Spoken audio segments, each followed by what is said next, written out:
Chapter 8:13. That was it? The man in the wheelchair was surprisingly easy to talk to. The task of receiving guests tonight was much easier than he had imagined, which made Old Hand a little uncomfortable. The man in the wheelchair, who was obviously an expert, also left a very deep impression on him. He came and went as he pleased, didn't talk much, and only cared about technical issues. And that pair of eyes. He didn't think much of it at the time, but now that he thought about it, it was like a mirror, very transparent and could reflect some things. He was definitely a capable person, and it wasn't good to cooperate with this kind of person. The other side didn't seem to be too interested, so he could only take it one step at a time. After sending off the man in the wheelchair, Old Hand used the excuse of not having enough energy and asked for a leave from Okurin Rongsan.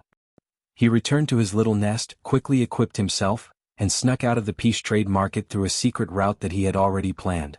After making a small detour, he returned to Beishan Lake.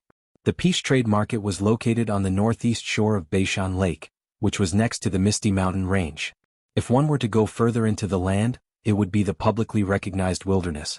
The crust of the islands was relatively brittle, and from time to time, there would be volcanic earthquakes, which made the wilderness particularly restless. In addition to the terrestrial species that appeared in the forest, the aquatic species at the bottom of Beishan Lake were also quite irritable. Every year, the Peace Trade Market hunted a large number of mutants for raw materials processing, but at the same time, a large number of human lives were thrown into the mountains and lakes. Of course, the so-called human lives had to be discounted in the eyes of some people. The topic that Secretary Een and Okurin Rongsan had discussed was the key. Why did the vagrant tribe of Old Hand come to Ban City? It was because they had suffered from a relatively serious mutant infection, and the tribe couldn't hold on any longer. If they wanted to receive the so-called humanitarian aid from the Star Alliance Committee, the condition was that they had to go to a designated place, sign an agreement, and voluntarily become the relevant living research material. That was the place that Ban City's Peace Trade Market was. On the northeast shore of Beishan Lake, there were dozens of public and private laboratories of all sizes, all of which were doing this kind of work. Every year, a large amount of research funds were invested into it. As for the trade market with the vagrant exchange under the sign of the Equal Trade Promotion Association, it was nothing more than the careful and meticulous government merchants of Ban City arranging for the continuous flow of experimental subjects to make a living. He could also earn a small sum of money at the same time, so why not? For example, the Great Zay cult could exchange the experimental resources in their hands and send them to their own factories to work. That would be another wave of income. Back when old Luo was struggling in the wilderness, how could he have received such treatment? He was willing to risk his life with everyone to form a friendship, but look at what happened to him. Therefore, it could be said that the veteran had long seen through it. Perhaps it was because he was old and couldn't stand the torment anymore. Tonight, the veteran had a lot of emotions. All kinds of distracting thoughts only gradually settled down after he dived to the bottom of North Mountain Lake. The signal was still there, but it hadn't moved for a while. The place it stopped at was a supply point in the old city's waterway at the bottom of the lake. The water depth was more than 180 meters. If a normal person did not have special equipment, it would be impossible for them to dive there, let alone stay there for a long time. Veteran looked at his own situation and estimated that even if he was fully armed, he could only stay there for about half an hour at most with the power of his equipment. If the person who came over was still alive, he would have been struggling in the deep water for nearly 2 hours. For such a situation to happen, he was either a strong person with extraordinary physique, or the fish skin I hid at the supply point in the open sea is a scam. The veteran had already prepared for the worst. He went out from a sewage outlet on the shore of North Mountain Lake and dived step by step. When he reached a depth of 60 meters, he activated the underwater thruster and entered the city's waterway at the bottom of the lake. For safety reasons, the annual maintenance of the waterway was personally led by the veteran, so he couldn't be more familiar with it. It only took him about 15 minutes to reach the vicinity of the supply point. There was still a considerable distance before a muffled vibration came from the dark and lightless water. It was intermittent, and in the relatively quiet deep water, it seemed too intense. Of course, there were also mutants in this water area. With such a sound, they had most likely been disturbed. The veteran circled around for a while, but in the end, he gritted his teeth. He held the underwater thruster in one hand and took out the high-pressure gun that was specially used for deep water combat in the other. His speed didn't decrease, but instead increased as he rushed toward the area where the sound was the most intense. By the time he arrived, the situation had already calmed down. The sound coming from this area was muffled, and it was mixed with some fragmented noises. The underwater camera that the veteran was wearing collected weak light, temperature difference, sound waves, and other information in the deep water area. It combined all of these to form a blurry circle of images. This was a concrete building in the old city. It used to be about 7 or 8 stories tall. They could last longer than those steel high-rise buildings. Even after being submerged underwater for 40 years, the external outline still maintained its basic appearance. However, compared to the last time he came here, the middle area of this building had a wall that had fallen off, forming a water vortex that shuttled in and out. When the veteran approached, it gradually calmed down. The speed at which the veteran approached was even slower, allowing the underwater camera to adapt to the subtle changes in the environment. By the time he quietly passed through the gap in the building, he had a relatively clear grasp of the internal environment. A fierce battle had just happened here, and most of the traces had been washed away by the water. However, both sides of the fierce battle were still here. The veteran locked onto the target in the corner. It was a streamlined figure. At first glance, it looked like a large fish that was as long as a person. However, at this time, the skin of this large fish had fallen off in many places, revealing the outline of a human skeleton and some metal-like structures inside. At this time, this half-man, half-fish monster was tightly hugging a giant octopus that was obviously a mutant species. It used both its hands and mouth and fins to tear and gnaw at the octopus continuously. It looked like a beast or a demon. The veteran stared at this scene in a daze, momentarily speechless. When he created the fish skin and placed it in the supply point in the open sea, he had already expected this day to come. Therefore, the instructions were very solemnly written down, the relevant precautions, and indicated the worst consequences. However, he was very clear that when it came to risking his life, these things were nothing. Life, after all, was chosen by oneself. The veteran silently raised the high-pressure gun and aimed it at the figure. If he was already late, the only thing he could do now was to let this person die with some dignity. The other party didn't notice at all, but the veteran hesitated. After all, he still hadn't confirmed the details of the other party's state. Also, although the high-pressure gun was called a gun, its range in deep water was still very limited. He didn't have the confidence to hit it in one shot. After thinking for a moment, he released the underwater thruster and quietly moved forward. Unexpectedly, after advancing a few meters, the person in front of him suddenly turned his head. The bionic fish head that wrapped around the head was already half damaged.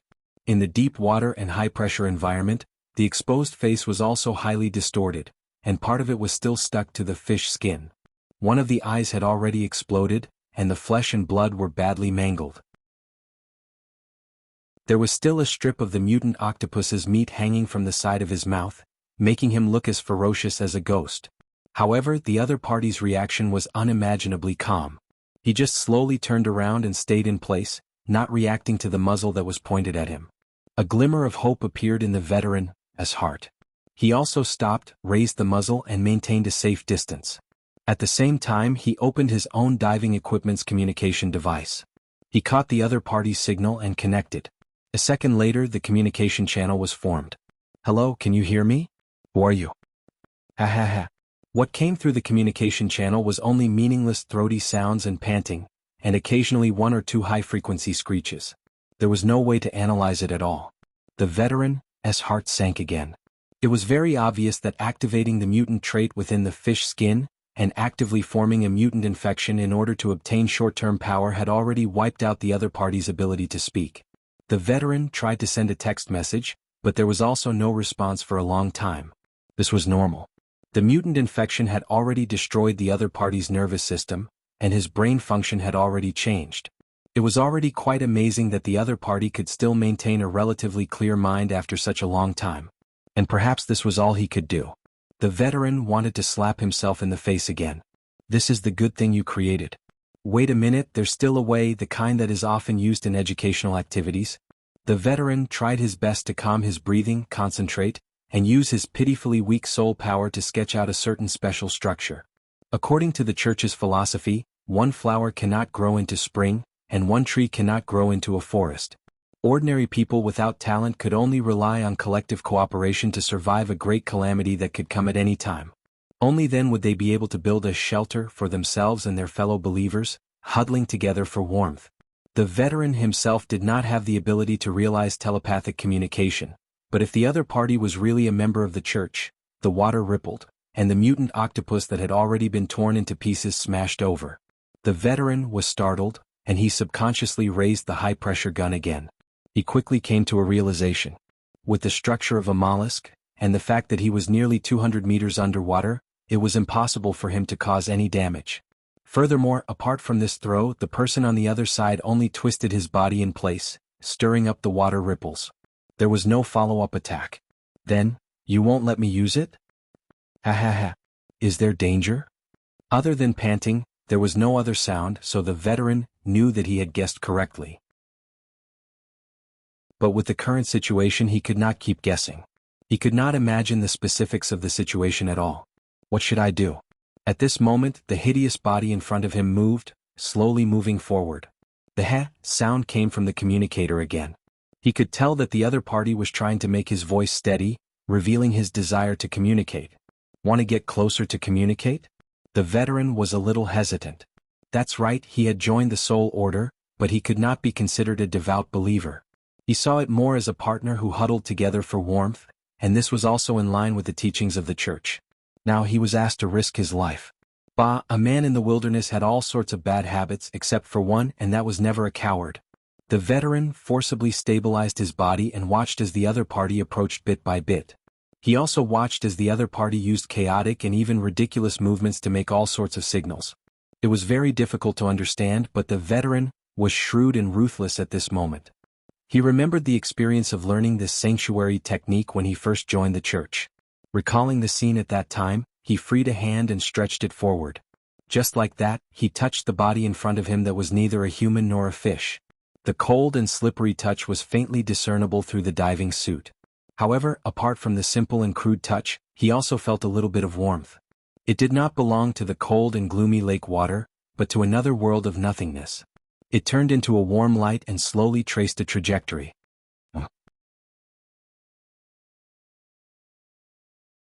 Chapter 8:14. The reason why Veteran was called old was that he had reached the age of 80.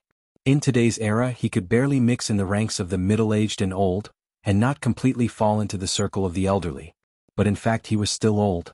Not only did his energy and physical strength decline, but his memory and ability to accept new things had also become worse. It was even more impossible to improve what he wasn't good at before. The mental aspect and soul power had always been his weakness, and it was even more impossible for him to make sudden progress. The warm light from the mental aspect outlined the structure of the trajectory. It didn't seem complicated, but there was a certain requirement for accuracy. And since it was a cooperation, he had to find the right rhythm. Space and time, the multidimensional precision challenge was very unfriendly to Veteran, and it greatly slowed down his learning progress. Once, twice, 10 times, 20 times. Gradually, counting became meaningless. More accurate, more accurate. Veteran didn't know how long the other person could persist, but when even his own attention began to be exhausted, the other person's state could be imagined. The more it was at this time, the more he couldn't rush. It was such a simple principle, but it was too difficult to do it. Unknowingly, under the diving suit, he was already covered in sweat. Even with the interference of buoyancy and water pressure at the front of his palm, the weight seemed to be increasing. He knew that it was the weight of death. The situation was getting worse. After a series of failures, the light trajectory of the other person's demonstration also had problems. Even a veteran who was a semi-amateur could tell that Meng Chao was right. The details were off, the structure was unstable, and the function was not formed. At first there would be 1 or 2 problems in 10 attempts, then 3 or 4 times, and then half and half. Veteran really wanted to shout at the other person. If the F*King shelter can't be built, then it won't work. It's better to find a random god and worship it. Besides, isn't there a design? My ability to read pictures is top-notch. What's the point of doing this mysterious oral teaching? But all the emotions and distracting thoughts settled in front of the other person's seemingly endless demonstration over and over again. Veteran sighed and laughed. Fine, I'll accompany you until I die. I still have this bit of patience. If I can't learn it in the end, go over there and curse me. What he got in response was a breathless silence, another demonstration. But since he had spoken, the veteran had completely let go. He was no longer stubborn. Instead, he supported the person opposite him and searched for a more stable and comfortable position in the sunken building. He leaned against the mottled concrete wall and let his old bones recover. I'm not distracted. I'm just suffocating to death and need a breather. Old people don't use their muscles and bones as their strength. Being able to retract and release them freely is the best condition. Don't blame me. I've been a good teacher all these years and I can't stop talking. The more I talk, the more spirited I become and the more excited I become. Just don't let me disturb you. Come, let's continue. The boring study began again and the mouth of the veteran never stopped. It was like a small wave on Beishan Lake, washing away or at least diluting the taste of despair inside and outside. Time ticked by. Well, you did pretty well this time. I was just a little bit off. Let's continue. You came to find me. Have we met before? After spending so much time together, I do feel a little familiar. You came to find me because you trust me, old show? Don't worry, I may not be as stubborn as you. I'm a little worse in terms of teaching and methods, but my mouth is tight, and I know the word benevolence and righteousness. This time, after learning it, I'll definitely find a trustworthy child to pass it on. Oh, just a little bit off again. Hey. Don't be distracted. Oh, you choked. Come, let me pat you. At least half of your bones have been replaced with steel. Speaking of which, you should be one of the people who came to preach before. I have some impression of you. Forget it, let's not stray from the topic. Let me tell you, there are a lot of good boys and girls in our group. They were all trained in the wilderness. Back then, I followed old Luo for a while and they were all so arrogant. Your shelter, it's us. This doctrine is quite good and we all like it. Who can we count on in the wilderness? It's ourselves and the companions we can trust. With this shelter, the originally illusory things can be quantified, and the efficiency has increased. It's quite good. This is quite similar to what Little Boo said back then. She's a good girl, but good people don't live long. We believe you just because you preach. Do you really think you can spout lotus flowers? In the end, I still feel that it's kind and suitable. It's really suitable, you know? I also used the shelter's method to create a purification and tempering method. It's specially used to separate out the mutated characteristics and forge equipment. Here it's the one you're wearing. It's good, right? It's just that the aftereffects are too great. Look at you, I'll have to think about how to improve it later. You can't be a guinea pig for nothing. I don't think I should say that. You must be cursing me in your heart. Scammer. The information traveled through the void and the veteran instantly became speechless. It was also at this moment that a clicking sound came from the nothingness. It was as if the parts were riveted and the modules were connected. From top to bottom, from inside to outside, everything fit seamlessly. It was as clear and refreshing as before. On the mental plane, a simple and clear structure was erected. It was just a combination of basic parts, but it was surprisingly stable. This still couldn't be called a shelter, but the foundation was already under construction, right? The temporary teaching space that was drawn out became turbulent. Countless hazy shadows shuttled back and forth. There was also the clanging of metal and stone and a hoarse roar. It constantly pounded at the heart and brain, burning hot. The veteran wasn't surprised. He already had a similar experience when he first came into contact with it a few years ago. This should be the accumulated emotions of the other side for a long time. It carried a large amount of information. But unfortunately, he didn't have the ability to distinguish them one by one. He could only watch as they popped like bubbles after a dazzling display. In the midst of this, only a curse was rather clear. Lousy tricks of the wilderness. The veteran quickly reacted and retorted, "It's a city people. It's rare to see someone like you. Hey, what's your name again? You should at least let people know who this old man screwed over." TSK city people are poor and generous. The darkness was still darkness. The dim light from the equipment couldn't penetrate the darkness. The surrounding material environment didn't change at all, but the veteran could see a weak and stubborn radiance extinguish. Half of the support of the nothingness world disappeared. The foundation that had just been erected collapsed, collapsing without a trace. This old acquaintance who he might have seen before, but he couldn't recognize, had died in the end. The veteran couldn't do anything. He could only be certain that Luo Nan had already memorized the construction drawings of the new shelter in his mind. There wasn't a single mistake. When the color of the sky brightened, Yinla carried a tray of food and quietly arrived outside Luo Nan's bedroom. Snake Tongue was kneeling there in silence. Her posture was refined and steady. It was as if she could maintain this posture forever. She wouldn't feel any fatigue or slack off. After returning last night, Luo Nan had forgotten to return the veil of invisibility to her. So today Snake Tongue appeared in front of others with her original appearance. She had an extremely similar silhouette, but with just a few additions and subtractions, There was a gloomy and cold air that was rarely seen in the Northmont snow drawings. It was hidden in the tips of her brows and the corners of her eyes, causing the surrounding air pressure to drop a bit. Only then did Lu remember that this was a powerful B-rank power known for being sinister and mysterious. Even though she had the Blood Flame Order behind her back and had gained many benefits recently, she still wasn't Snake Tongue's opponent. However, Lu couldn't help but feel a bit of a conquering delight when she saw such a powerful character acting humble and small. She was like this, yet the person in the room was actually able to face her with indifference. She really didn't know what kind of structure his brain had.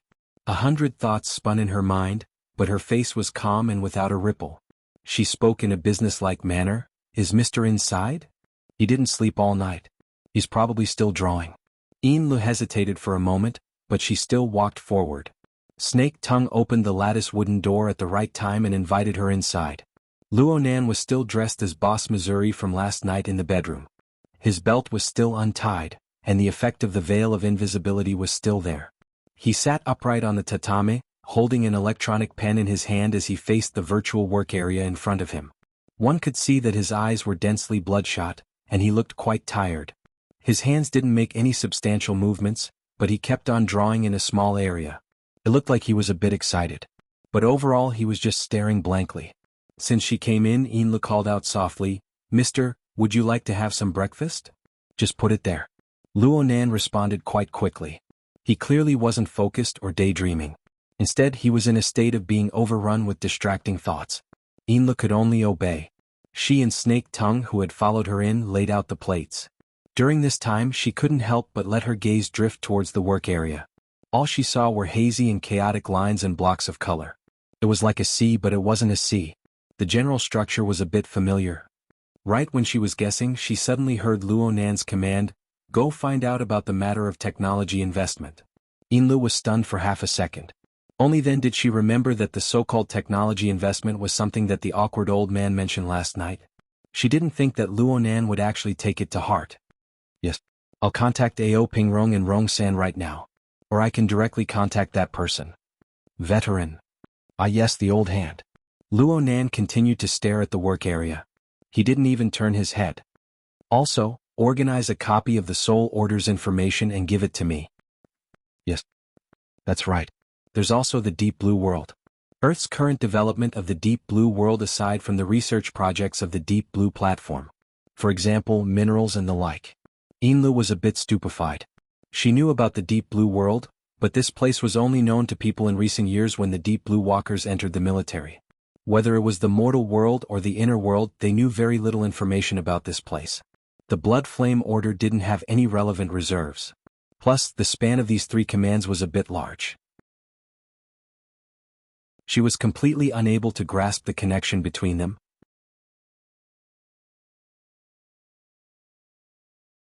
Chapter 8:15. Lu was unable to grasp Luonan's train of thought by relying purely on her imagination. She didn't dare to ask any more questions. Suppressing the doubts in her heart, she got up and prepared to do her work. But Luonan called out to her at this time, "Hold on. Help me take a look." Luonan pointed at the work area. "How do you feel?" It's like the sea, but it's not the sea." Lu honestly described her previous feeling, including the inexplicable sense of familiarity. Luonan nodded. Then he waved his hand, and the chaotic and hard-to-understand scene in the virtual work area before him split into two layers. They peeled off, turning from one to two. So that was how it was. Out of the two paintings, one of them was the source of Li's familiarity. She had seen it many times. It depicted the storm and thunder on the sea, and the intertwining tornadoes. There seemed to be several powerful forces corresponding to them, and one of them had been erased a few days ago. As for the other one, it should be Luonan's work from last night. Lu looked over and couldn't help thinking, this should also be a psychic diagram, right? The structure of the drawing was vaguely Luonan's style. The reason why it was vaguely was because of the brushwork, especially the grasp of the shadowy shades. There was quite a bit of difference compared to the concise lines of Luonan's sketches. At first glance, his new work looked more like an oil painting. It had a prominent texture, and the layers of dark colors formed the main background of the painting. After the previous overlap, Lu naturally felt that the painting was showing the bottom of the sea where the light couldn't be seen. The stacked color ripples were the undercurrents surging in the deep sea, giving off a heavy and gloomy feeling that could drown and destroy everything. Lu soon realized that there was a soft light at the edge of the darkness. The light was so weak that it could easily be mistaken for the projection backlight of the virtual workspace. However, if one were to look carefully, they would know that this was indeed the effect of light and shadow drawn by exquisite brushwork. Part of this beam of soft light scattered in the darkness, and part of it crossed the boundary of the painting. Although it was not completely visible, it still illuminated some things. "What did you see?" Luo Nan's words rang in her ears. Lu didn't have time to think at all. The words in her heart blurted out, "Light, there are still people struggling." Lu saw some blurry silhouettes near the gentle light. They looked like people, but they weren't. They existed at the boundary between light and shadow, as if they were using light to dispel the darkness, but also as if they were rushing to a brighter world that was not shown in the picture. The exposed limbs and face were distorted in the light, but the first impression that they gave Lu wasn't ugly. On the contrary, there was a certain tension, which was why she described them as struggling. Afterwards, he forced himself to speak a few opinions, and Luo Nan finally gave a slight nod in return. Lu naturally assumed that Snake Tongue would also be asked next. She shifted her gaze, but Snake Tongue didn't respond at all. "I asked her last night. What she said was similar to what you said, nothing new." It was a rare negative review, which made Lu feel depressed in her heart.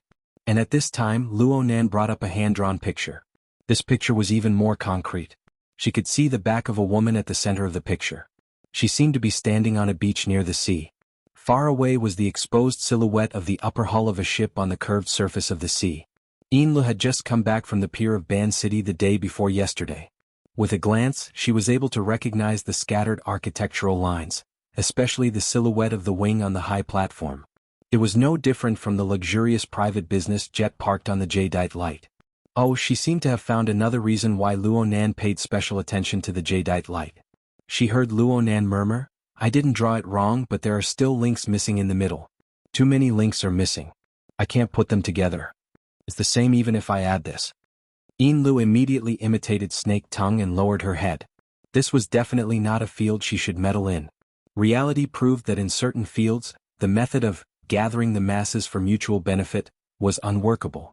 Lu and Snake Tongue withdrew one after the other, leaving Luo Nan alone. He quietly gazed at the three psychic pictures, watching them come together from time to time, piecing together a few seemingly right, yet actually wrong fragmented illusions. Was he in too much of a hurry? Luo Nan rubbed the space between his eyebrows, allowing his swollen and aching eyes to ease a bit. Last night, the victim possessed an intense consciousness of a minor. The struggle of the final stages of his life had given Luo Nan quite a bit of inspiration. Luo Nan's telepathy followed the miner from beginning to end. At first, it was because the miner had wrapped himself in fish skin and was moving stealthily at the bottom of the lake. He was actually able to hide from Luo Nan's perception. If the hidden door to the sewage sewer hadn't been damaged and caused a commotion, Luo Nan would have been completely unaware. Later on, Luo Nan found it strange that there was such a stubborn and unyielding character in such a notorious and illegal order. Then again, the source of the damage to the hidden door was Luo Nan. It was caused by the powerful electric field that destroyed the surrounding electronic equipment when he borrowed the help of the biological reactor to repair his cellular tissues. Under the effects of curiosity and guilt, Luo Nan gave the miner a hand. He helped him break through the checkpoint and enter the old city sewer. Originally, this matter was more or less settled. But Luo Nan captured the signal waves transmitted by the sensors in the old city sewer. He followed the clues and found the old hand. Things got out of hand from here on. Let's not talk about the emotional level for now. The miner and the old hand exchanged a great deal of information. For example, the shelter. These were things Luo Nan had never come into contact with before. He had never imagined it. Looking at the shelter from a different angle, what was the difference between it and the Ring of Blood fortress that Luo Nan had single-handedly constructed? The Soul Order's missionary operation should have already been underway for a period of time. In other words, similar results already existed in this world before Luo Nan brought out this configuration technology from the virtual brain system. Such high-end technology hadn't even caused a ripple before. It was clearly abnormal. There was also the old hand, an old comrade who had once lived together with his grandfather and the others in the wilderness. This was truly a pleasant surprise. Why did Luo Nan come to Ban City? Aside from searching for Snake Tongue and designing a trap to deal with Gong Chi, the other reason was to find Wu Jun. He wanted to find and clarify the relationship between her, his grandfather, and his parents. He wanted to confirm relevant information about the wilderness laboratory. He hadn't found Wu Jun yet, but he had encountered a replacement who wasn't inferior in any way. Perhaps this person didn't know the core secrets of the laboratory like Wu Jun did, but listening to the old man talk about a few matters of the past was pretty good, right? If it was possible, Luonan wanted to run over right now, grab the old hand, and chat with him for 3 days and 3 nights. In the end, he didn't make the trip. Aside from the current delicate and dangerous situation in Ban City, there was another reason. Luonan had gained something from the miner's lesson to the old hand. When the foundation of the new version of the shelter was constructed, there was a brief opportunity for a mental exchange. The old hand's attainments in the mental side weren't enough, so he was unable to read the information within the miner's gushing emotional strength. But Luonan was different. Perhaps he could be considered the world's most powerful bystander. It wasn't just in that instant. During the final 2 hours of the miner's life, the miner's hazy yet rich emotional thoughts were reflected in Luonan's mind. The destructive mutation infection was an incurable disease that Luonan had no way of treating. The only thing Luonan could do was to let this tough guy, who hadn't even been able to leave his name, leave a few more traces in the world, even if it was in the memories of others. Right now there was still the psychic diagram. Luonan's gaze stopped on the newest scene of the deep sea. Actually, whether it was Yin Lu or the earlier snake tongue, they were only talking about the part that could be seen. The soft light at the edge of the scene seemed to be a place of light in contrast to the darkness. But in the miner's memories, it was also a place where powerful radiation wreaked havoc. It was a deep-sea furnace that was doomsday-like. It was a place where countless souls struggled and screamed, even though there was indeed the existence of hope within. But what was the more realistic situation? Luonan only had the miner's fragmented memories. They were scattered and shapeless. Therefore, he needed the support of other information. Therefore, he wanted to use the psychic diagram to forcefully surmount the barrier of knowledge and extract the most core answers. Reality proved that he was far too greedy. There were far too many missing links in the middle, so much so that the psychic diagram itself was showing a tendency to be edge-shaped. Mr. Bai had once told him that he couldn't force this type of psychic result. Otherwise, his consciousness might fall into nothingness. No matter how hard he tried, he wouldn't be able to fill in that vacuum. Actually, he could fill in a bit more. Luonan always felt that there were still some things inside. They already existed, but they were hidden too deeply. Or perhaps the fragments were too severe. The order was completely disrupted. If he could capture a clue to order within the chaos. Luonan subconsciously put pen to paper on the virtual work area. He suddenly came back to his senses a few seconds later and looked at the work area. There wasn't any clue on top of the work area. Instead, it was the outline of some world's periphery. Luonan's pen technique had probably improved again. A few strokes were already enough to form the appearance of an abyss. It was to the extent that the light in the work area was clearly warped, flickering indefinitely. So, it's best if I don't court death right now. Luonan broke out in a cold sweat from shock. He felt weak for a time, so he simply fell back and gasped for air on the tatami. The angle of the light that came through the porthole was leaning to the west. He had unwittingly stayed on the yacht for nearly a day. Things were clearly progressing, but what was with this feeling of not making any progress? A notification from the external neuron vibrated within his brain while he was in a daze. Offline test question database download complete. Luonan suddenly sat up. This was much slower than he had expected, but it was still a success in the end. His consciousness immediately moved towards the tree-hole space within the mist maze. He was probably affected by the unforeseen event just now, but he was actually a bit nervous when he cut in. He always felt that the enormous power of the abyss world from the depths of the whistling and rushing sandstorm could crush over at any time. In the past he felt that it was too far, too chaotic, too ethereal. But now he began to worry about the problem of gravity.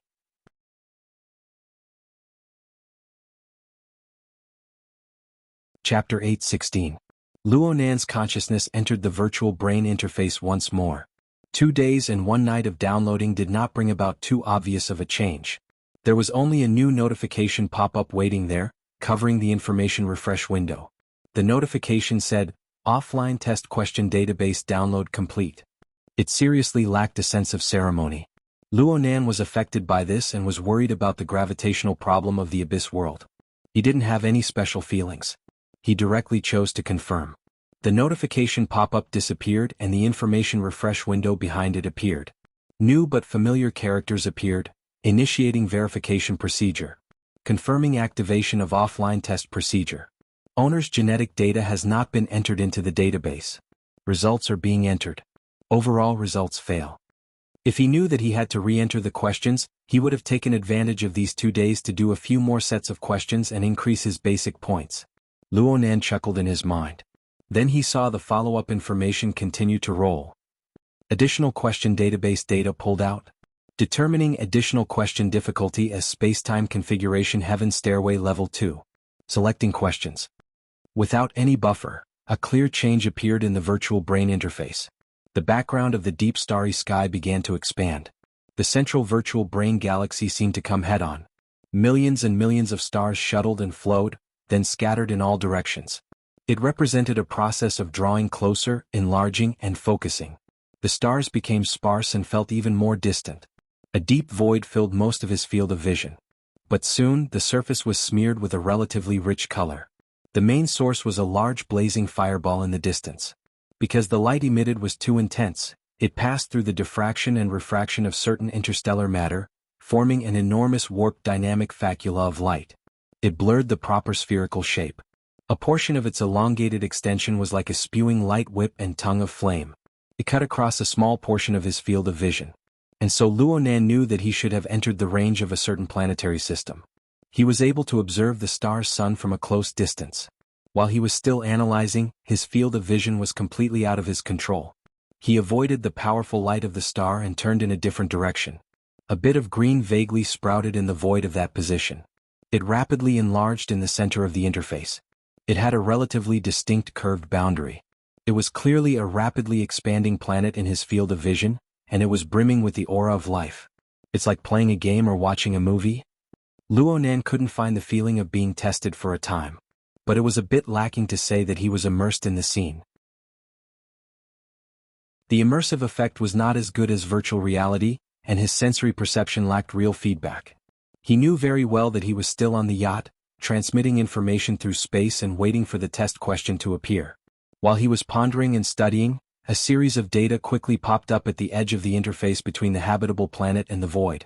The entire field of vision instantly turned into an information window similar to the cockpit. Visualized dynamic information was distributed in the field of vision in a complex and logically connected graphic pattern. From surface data to in-depth analysis indicators, everything was available. At least in Luonan's eyes this was the case. A lot of the information was filled with symbols and units that he could not understand. They were profound and highly professional, beyond the scope of an intuitive translator like him. If it was a game, the newbie guide was really terrible, but this was a test, the kind that did not bode well. Luonan's scalp was a bit swollen. He was afraid that he would miss out on some important information. He opened his eyes wide and read the decipherable information of the memory information interface in one gulp. And during this process, his field of vision plunged into the atmosphere of the green planet in front of him. The feeling of a game or a movie came again. The image of the planet rotated at an unrealistic high speed, forming a fast-forward effect. At the same time, even more complex information, data, and corresponding analysis diagrams were flung out to the edge of his field of vision. Luonan couldn't keep watching. Luonan waited for the planet's rotation speed to return to normal with great difficulty. Just as he was about to catch his breath and reorganize the structure of information, his passive field of vision was instantly filled with a dynamic image of an explosion. It really was an explosion. What Luonan saw right now was a desperate battlefield. Successive explosions of intense light and raging flames tore apart the primordial greenery and burned half the sky red. Flying targets were shot down every second, and buildings on the ground were destroyed at the same time. Fatal flashes of light and impact crisscrossed between the sky and the ground. Though there was no sound input and it was like a pantomime, this was a war. And at this time, a mission window popped up in an eye-catching position on the cockpit management interface. Compared to the specialized interface that caused people to shrink back, the mission description was quite clear. A high-resolution satellite image locked onto the core region where the flames of war swirled. There was a large base called XX Relay Station. According to the introduction, the complex of buildings on the ground was only a small portion of the base. More facilities were still underground, and the core area was hidden in a special space-time structure that was similar to a demiplane or a space fault. Luonan was able to understand this even though he guessed it. There were many introductions inside that touched upon more specialized domains. Luonan didn't understand half of it. The majority of the information he didn't understand was skipped. All in all, this base was extremely important. It possessed extremely high strategic value. Whether it was a movie, a game, or a test, all of this was necessary. It didn't hinder the understanding of the questions. Luonan carefully studied the key descriptions. The general meaning of the mission panel was, this was an important base sandwiched between 3 layers. The outermost layer was equipped with a XX defensive space-time barrier. It served as a bunker against external enemies. Could be understood as some sort of enchantment. But right now, the enchantment was on the verge of collapse under the high intensity of the enemy's attacks. Luonan's test question was to take a step further in upgrading the defensive power of the relay station based on the situation of the battlefield and the enemy's strength. He didn't destroy the base's sandwiched 3-layer layout and retain the existing enchantment. The idea of the test was very clear. It was a test of Luonan's space-time configuration design ability. This was a very appropriate test if the questions were examined correctly. Clearly, the Heaven Stairway level of questions were on a completely different level from general knowledge application questions. The practical requirements were extremely high. It was already very close to actual combat. Luonan also discovered during the examination of the questions. Other than the intuitive interface of the cockpit management interface, he could also pull up various design blueprints of the base if he needed them. Geological structure diagrams, construction diagrams, and even the core planar configuration design were all there. Luonan skimmed a few glances. There were also all sorts of changes to the infrastructure and the dynamic losses of war. Everything was there. It was simply excessive. It formed a complete historical chain from the beginning of the base's construction all the way until now. Wasn't this test question designed according to actual combat examples? Perhaps there really did exist such a large-scale base at a certain time in the universe. There was such a war. There was such a node that required the contributions of a certain configuration designer. A sense of history assaulted his senses. Compared to this, the lack of authenticity in the senses was secondary. It was reasonable to say that any examinee would have nothing to say when the background information was given to this degree. All they needed to do was bury their heads in research. But Luonan, who had examined the questions twice, looked at the various data and charts that continuously refreshed on the cockpit management interface. He wanted to close his eyes and let out a long sigh. Perhaps the gentleman or lady who designed the test question had thought of everything. The only thing they hadn't considered was that the examinee participating in the test simply didn't possess the corresponding professional knowledge or even cultural background. Even if they did, they would probably only be able to hang around in the general knowledge circle. It was impossible for them to touch upon the Heaven Stairway level of tests. Luonan was an exception. Once again, it was too professional. It was fine to just look at the basic layout and configuration design of the relay station. After all, Luonan had come into contact with a bit of a similar standard composition method in the virtual brain system. Combined with his solid foundational skills, he was able to delve into it with a vague understanding. He felt that he should know how to do it. It was just that he was unable to find a precise place to start in a short amount of time. But the problem was that the test question clearly stated that this test had to be viewed in conjunction with both sides of the offensive and defensive battle. Luonan was on the defensive side, and the external enemy occupied the offensive side. In other words, the enemy he needed to defend against. What the hell was that? There was a mist fortress that was as enormous as a mountain in the air. It was also an unfathomable mist fortress. Lightning interweaved within it as it expanded and contracted. Every time it flashed violently, it would spit out a swarm of bee-like monsters. Among them were air raiders that were similar to prehistoric pterosaurs. They spat exploding acid balls from their mouths. There were enormous rock monsters that were comparable to heavy cannons. They bombarded with death rays from dozens of kilometers away. There were beetle-like assault swarms that could burn parts of their bodies to forcefully break through boundaries and engage in close combat. And there was also the thing that extended out from the mist fortress. It was like a special tentacle. It was indistinct. It pierced through the ground and into the clouds. It could seize the base's facilities and energy at any time. Could even suck combat personnel dry. What was it? Actually, the test system had a label. Every time Luonan's attention was focused on an individual target, the cockpit interface would mark the target's basic information in the form of AR. However, Luonan was unable to understand the concise expression that was composed of professional symbols and measurement units. He looked over and over a few times, but he was only certain that these monsters seemed to be vassals of some fantasy breed. Could it be that it was all an illusion? Luonan understood. Luonan understood. In the eyes of the designer of the test question, the personnel participating in this test certainly possessed the basic knowledge to recognize this type of information. They could obtain comprehensive information from the interface as a reference. The more detailed information was certainly hidden behind professional words and symbols. Perhaps the difficulty of the test question would be completely controllable after integrating and analyzing all the information. But the reality was that Luonan didn't possess this kind of cultural background. The translation function of the secret text of the word, me, was limited. The information was all intermittent. Plus, the lack of the reality of the scene caused Luonan to only be able to use his sight to distinguish. His most proficient mental senses were completely useless. How was he supposed to take the test?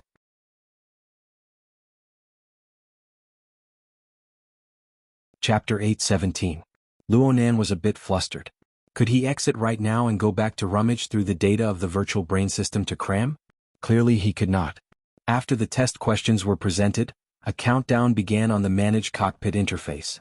Luonan was barely able to convert the basic time units of the mysterious civilization after doing a few simulations. From the pulsating rhythm of the scale, he could tell that he only had around 70 minutes of time. Luonan still remembered that the consequences of failing the offline test was that he would not be able to proceed with a second confirmation for a certain period of time. Luonan could only make blind guesses when it came to the measurement of a longer span of time. Months? Years? Or even longer? The more it was like this, the more he couldn't help but consider the most difficult aspects. Because of this, Luonan was exceptionally unable to accept the result of failure. Since he couldn't accept it and he couldn't change it, there was no point in lamenting and regretting. Luonan's ability to translate the secret text was basically like this. It was impossible to improve greatly in a short amount of time. Luonan could only do his utmost to decipher the information from the data and the images. The data was fine. Even if it was static and unable to reflect the changes in battle, Luonan would gain something from reading it a few more times. He would have more ideas.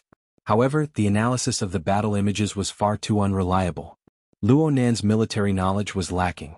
The only things he had were the basic knowledge he learned from Crag Burst. Moreover, this level of battle had long since surpassed the scope of Earth's military concepts. Luonan strove to look at the soldiers hidden within the various bunkers, facilities, and mobile vehicles of the base. They had humanoid appearances that Luonan naturally felt familiar with.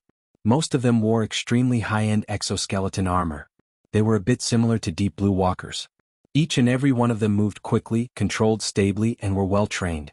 However, a considerable portion of their actions did not rely on the weapons in their hands to carry out direct attacks.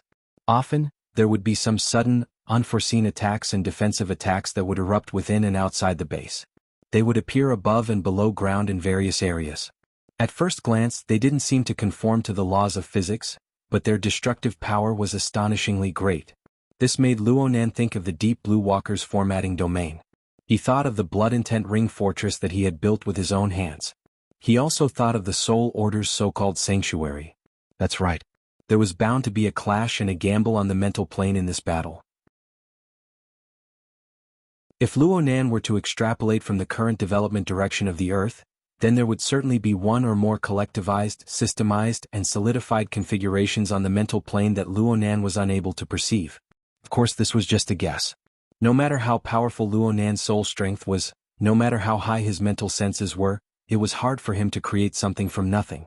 He could probe the existence of the Sea of Consciousness and even the polar domain of the Abyss region from a simulated scene. He could only flip through the information. Now, not only did he have to look through the blueprints of buildings and wards, he also had to find blueprints of the soldiers' mental solidification. Unfortunately, there is none. It was still the same problem. The person who came up with the question would not consider things that had already become common knowledge. For an army that had already been established, its solidified configuration should have long since become common knowledge. There was no need to reflect it. However, this was already the only entry point that Luonan could exert his strength. Otherwise, what else could he do? The so-called fantasy breed vassal army that blotted out the sky and covered the earth outside of the base. These monsters hid their attacks on the invisible mental plane. There were truly no connections to follow. They became a natural moat that Luonan simply could not cross. Time passed minute by minute, second by second. Luo Nan bit his lips as he flipped through all the information he could understand. He did enormous and despairing calculations. Algorithms had never been Luo Nan's forte. When Luo Nan was forced to this step, it meant that he was truly at his wit's end. Dog's hit. It's all dog's hit. Luo Nan took nearly an hour to produce the embryonic form of 2 plans. However, they were pieced together results that made him feel nauseous. They were filled with untrustworthy conjectures and fantasies. He didn't even need to submit them. He just needed to do some mental calculations against the battle scenes to prove that they were all trash that could only be of help. He needed to throw them all into the trash bin. Information. Real-time information and information. I don't want anything else. I just want this. Luo Nan's taut strings of reason buzzed and trembled. He tried to find a thread of order that could resonate within the half-hidden sea of information. This was also a conflict between order and chaos. What Luo Nan was doing right now was a vast and exquisite balance that was presented by absolute hell and solar chakram of the abyss world. It was simply the distance between one end of the universe and the other. Wait a minute. Why did he suddenly think of that side? Luo Nan was distracted. His train of thought deviated for no reason. He was clearly struggling within the maelstrom of limited information and infinite chaos, but he inexplicably associated it with the abyss world. He associated it with the solar chakram and absolute hell, mutually conflicting and compromising structures. And it was extraordinarily clear. It was as if it was right before his eyes. Last time he was in such a state. What followed next was a backlash plus heavy injuries. Luo Nan shuddered. The disadvantages of the non-immersive environment were apparent. He popped out from his focused state and instinctively inspected the state of his body and soul. His body was fine on the yacht. The tree-hole space was still stable at the forefront of his thoughts. The countdown of the administrative cockpit entered a warning orange-yellow zone at this moment. It reminded Luo Nan that the time for him to hand in his test paper was getting closer and closer. Luo Nan gritted his teeth. What was he thinking about? He wouldn't die anyway. At worst, he would just make a trip to Claw Island and update himself. And if he failed this test, he would be unable to increase his privileges. It would be difficult to obtain the encrypted information of the external neuron. The impact was secondary. What was truly unacceptable was that he would miss the window to approach the truth. He would have to start another round of unpredictable waiting. He had to choose the lesser of two evils. If the special image of the abyss world could stir the current deadlock, then there was nothing bad about it. Well, it was impossible for Luo Nan to pin his hopes on another unpredictable factor. He needed to maintain his focus first. Luo Nan slapped his cheeks heavily with both hands and forced himself to dispel all distracting thoughts. He placed his attention back on the virtual war. The information was still as chaotic as before. His agitation and anxiety were still there. But before he knew it, the heat, in his emotions and the coldness, in his will gradually formed a subtle state of conflict and compromise, just like the conflict between Sunwheel and Hell, and the conflict between the images of high temperature and chains. Between rules and chaos, between reason and emotion, a noose of chains was erected. It endlessly churned and cleansed, maintaining a dangerous yet marvelous dynamic balance. His mind moved and didn't move. It was sharp and clear. The information moved and didn't move. There was order in the chaos. The most important thing was that Luo Nan suddenly discovered a marvelous phenomenon of mapping from the non-immersive test scene. What he saw in his eyes was still the half-cut information that made him restless. There was no sign of things turning for the better even now. It was impossible for the offline test system to provide deeper information. But there was an inexplicable sense of déjà vu. There were some impressions buried deep within his memories that were stimulated by this chaotic information, slowly emerging. Of course, this was an illusion. The true reason was that there was an even deeper and grander system right next to him in a position that was infinitely close. It was in a completely different state from its previous unfathomable and uncontrollable state. It established a connection with the offline test system and began the orderly output of information and data. The abyss world. To be more precise, it was the sediment that Luo Nan was unable to absorb and digest when he suffered the backlash of the abyss world. It accumulated within the altar's spiderweb. In a certain sense, this sediment was equivalent to Luo Nan's own memories. It was just that it was hidden deep within an external storage system that was more complex than the brain. It was simply impossible to dig it out in the past. But now it was activated. The management cockpit continued to pop out analytic graphics without end. Luo Nan continued to not understand the characters he should not understand. But Luo Nan was no longer looking at these scribbles. His gaze fell directly on the panoramic battlefield. It fell on the buildings, the soldiers, and the vassal groups or individuals of the fantasy breed. An even more intense feeling of familiarity burst forth. The old-style defensive array. What was it called? I don't remember, but as a solidified configuration, it should look like this. Magnetite mica. This sort of thing is a large-scale soul magnetization storm of soldiers. Pure defense is definitely not enough. I have to take the initiative to interfere. The design of the enchantment. Crap. I don't have enough time. The timer on the management cockpit entered the red zone. Luonan no longer had the chance to carefully comb through it. However, the experience he obtained from the entire battlefield told him that there was no need to worry. This so-called test was nothing more than a seamless connection between many different types of spacetime structures, seeking a stable and optimal solution. Of course, Luonan knew this. During his battle with Gongqi a few days ago, especially in the Cavern of the Blood God Ants, the Mist Labyrinth, the Blood Soul Temple, and other domain structures interweaved and mixed together to firmly seal Gongqi within. This was something that had been tested in practice. The structure of the relay station in the topic was a defensive facility. The tightness of the structure was indeed much higher than that of the structures mentioned above. But it was precisely because of its tightness and regularity that the difficulty of Luonan's test was actually a bit lower. Beep. Test time is up. The scene before Luonan's eyes suddenly turned dark. The scribbles on the management cockpit were cleared out. His last impression of the battlefield stopped at the outer perimeter of the relay station. It was the instant the firestorm exploded. The living planets and the model-like stars all disappeared into the distance. Luonan's thoughts returned to the virtual brain interface. A notification pop-up window appeared once more, announcing the test results. This kind of information was quite easy to understand. XX simulation combat test completed. System evaluation, a competent professional. The military's attitude toward you is quite conservative. But blood and fire will help you grow rapidly or die quickly. What kind of score was this? Luckily, the true test results came out. Additional questions offline test result. Pass. Realization of Heaven's Stairway waiting.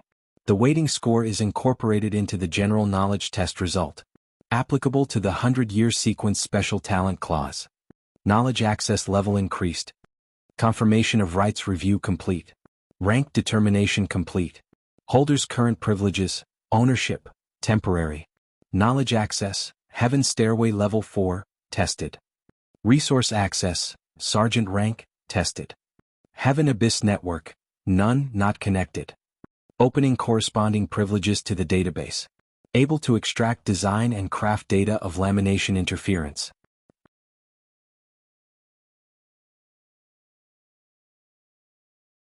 Chapter 8:18. It really wasn't easy. The virtual brain system still remembered this young master's original goal. Luonan was a bit stupefied by the series of evaluations and results. He only came back to his senses when he saw the last sentence. He subconsciously let out a sigh of relief. But when he thought about it in detail, he felt a bit unbalanced in his heart. Of the 4 main authorizations, the Heavenly Abyss Network had been disconnected and could be ignored. The remaining 3, knowledge search and resource transfer, had changed from pending detection to detected.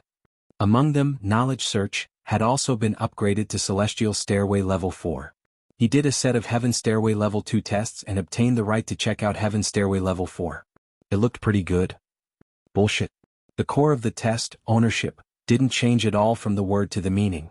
He had been tossing and turning for so long, but in the end he was still a temporary owner. Someone could point at his nose and tell him to return the item to its rightful owner at any time? What was the use of this sort of confirmation and review process? Luonan cut a sorry figure during the offline test and finally obtained this kind of result. Luonan was quite vexed. However, Luonan was a good and reasonable child in nature. He knew how to look for reasons from himself for everything. After calming down for a bit, he thought back to the entire test process. It really wasn't all that amazing. The final evaluation he obtained was quite conservative. Reality was reality. No matter what objective factors existed, the test evaluation had its own preset standards. Luonan was unable to reason with the system. Oh, my head hurts. Luonan's mental and physical state began to slide into a low ebb. His results from the low-altitude sweep were just one of the factors. A considerable portion originated from the life-saving mapping during the test. This could be considered a kind of backlash. The amount of information from the sediment was quite large in an instant. Fortunately, it had been washed by the altar's spiderweb, so it was easier to digest than the direct impact of the abyss world. Luonan was a bit regretful. The mapping that was activated during the test formed mostly instant memories. Now that he thought about it, there wasn't much that he could remember. It was a bit like forcefully memorizing a question to pass the test. He had to memorize it in one gulp. He had to come to the question, the situation, and the conditions before he could think of the answer. After the test, everything returned to square one. The sediment continued to precipitate. Perhaps it was waiting for the next stimulus to arrive. After Luonan discovered this, he was unable to inspect his spoils of war. He hurriedly retracted the external neuron and opened up the virtual workspace on the yacht. He took stock of the little bit of memory information that remained.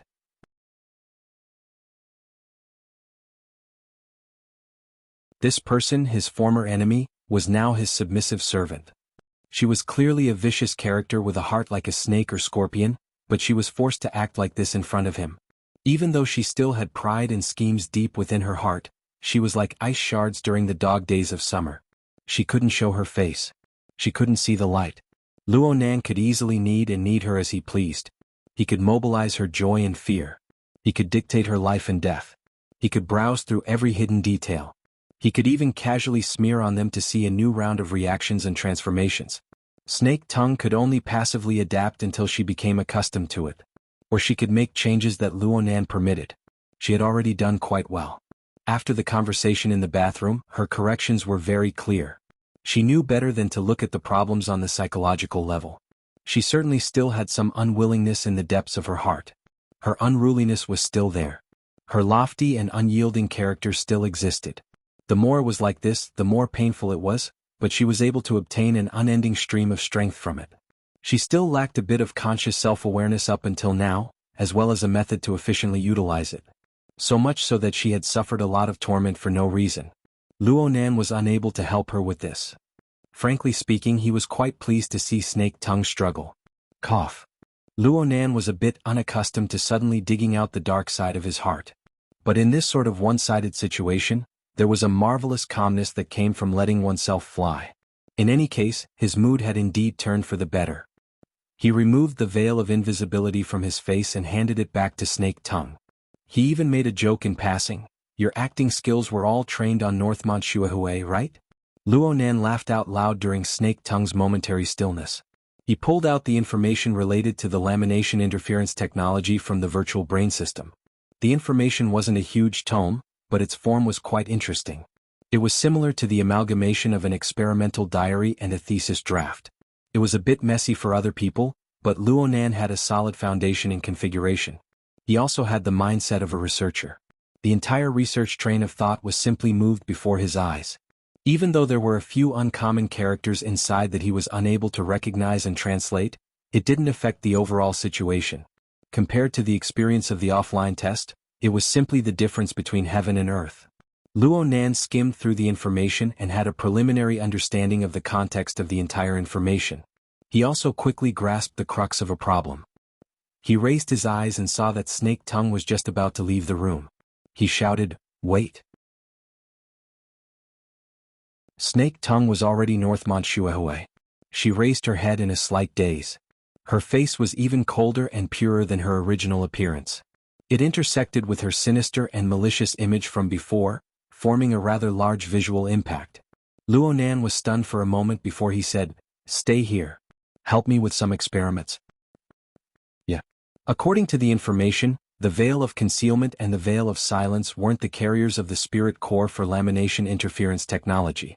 Instead, they were just extensions. They weren't made of natural materials, nor did they go through any special processing techniques. They were just true lamination interference spirit cores. They were in a semi-energized state, absorbing the energy of the outside world over the years to carry out the transformation of mass and energy. They were paired with a small portion of special raw materials to weave themselves into strange objects. According to the information, Mr. Liang Lu's original intention in creating the spirit core was to conceal his identity. Therefore, the combat power of the entire set of objects wasn't that great. This was especially true for the transformation and interference axis of the spirit core itself. It was precise and relatively fragile. It would often disintegrate in battle, and it couldn't be mass-produced. It could only be made according to the specific state of the lamination layer and the user's situation. It was a test of thought and skill. Liang Lu's self-evaluation also said that the relevant design ideas and techniques were actually a level higher than the evaluation of the work. However, the repeatability of the spirit core was far too poor, so it could only reach the 4th level of the celestial stairway. It was a step away from the title of nobility. It was quite regretful that he couldn't leave his name in the annals of history. Luonan didn't quite understand the background of this technology, but he did understand one thing. The product of lamination interference spirit core was a top-notch concealment equipment. If it was operated properly, the user could even change their characteristics in the mental domain, becoming a completely different person. This kind of ability was seriously overflowing. Wouldn't it be too wasteful to use it purely for concealment? The information also said that as a derivative of the spirit core, the dual muslin and the frame of the body and soul must be highly integrated. Otherwise, the interweaving and changing power would injure the user first. This set a very high requirement for the changes, matching and blending of the user's body and soul structure. The most interesting thing was that the information wasn't limited to the simple pairing of one person and one object. Instead, it was placed on a broader societal level. It researched how to make the characteristics formed by lamination interference approach what kind of person, what kind of person, what kind of standpoint, what kind of person, and what kind of person's faith. This was done in order to obtain the approval of the corresponding circles, to eliminate their vigilance and killing intent. It was simply a teaching syllabus for the study of disguise. Luonan had yet to formally begin, but he already felt that he had learned a lot. At the very least, he knew that the extraterrestrial civilization that Mr. Liang Lu resided in was a complex and turbulent society that could be labeled as a heretic at any time. Luonan also noticed that the information clearly involved the mutual interference of the body and soul, but there wasn't a single word or sentence that involved the word soul strength, mental plane, and the like. The corresponding concepts were all replaced with things like material waves, thought waves, and so on. Translated, this was the meaning. The smell was a bit familiar. Dean Wan? Wasn't this the concept that Dean Wan's order of creation had always emphasized?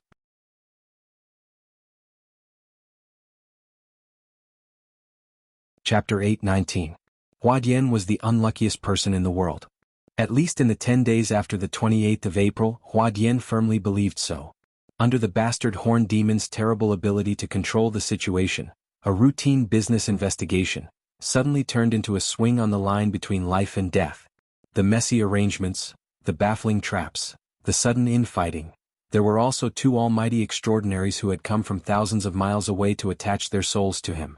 By the time Hua Dian snapped to his senses, he had already been held hostage in the wilderness laboratory and stayed there for 10 days. 10 days was a very long period of time, especially when there was a lack of water and food. Even a superpower would be done for. Hua Dian was glad that every time he went out on a mission, he would prepare emergency energy bars and water replenishment capsules. Over the past few days, he had been frugal and meticulous with his plans. He had finally managed to survive. As for the others, he had to say that apart from him, there was no normal person in the laboratory. Ignoring the 2 who were possessed by extraordinary souls, Jingxin and Horn Demon were 2 dogs in front of a true god. They could live by the whims of others and couldn't be judged by common sense.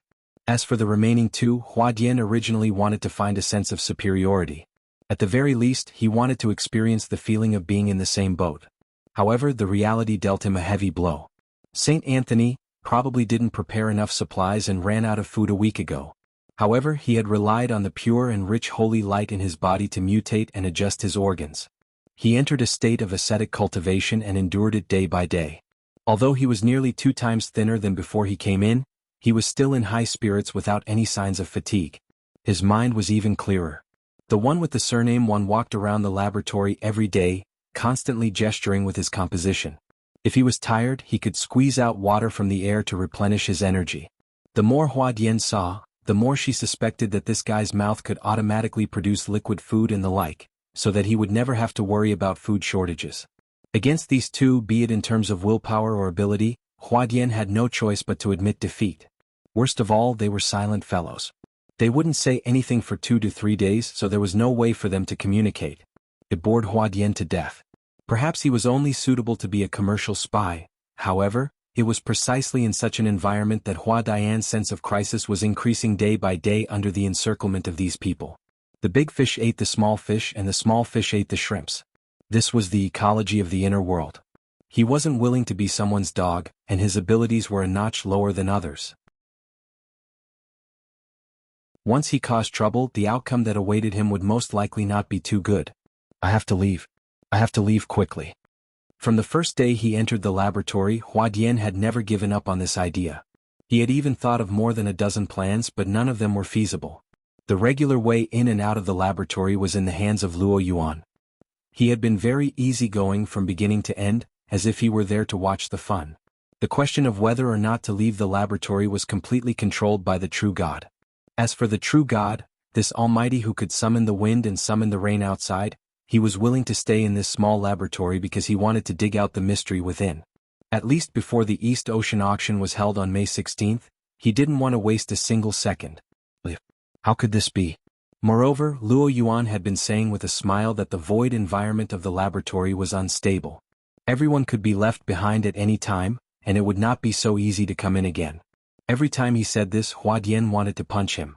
He must have done it on purpose to deliberately provoke him.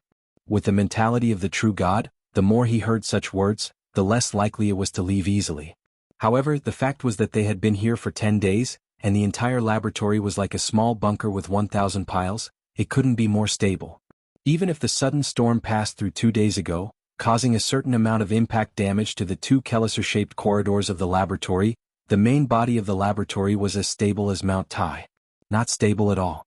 But it was also after that storm that the intensity of the true God's experiment suddenly increased to a level. As the key area of the experiment, the observation hall, Huadian no longer dared to approach.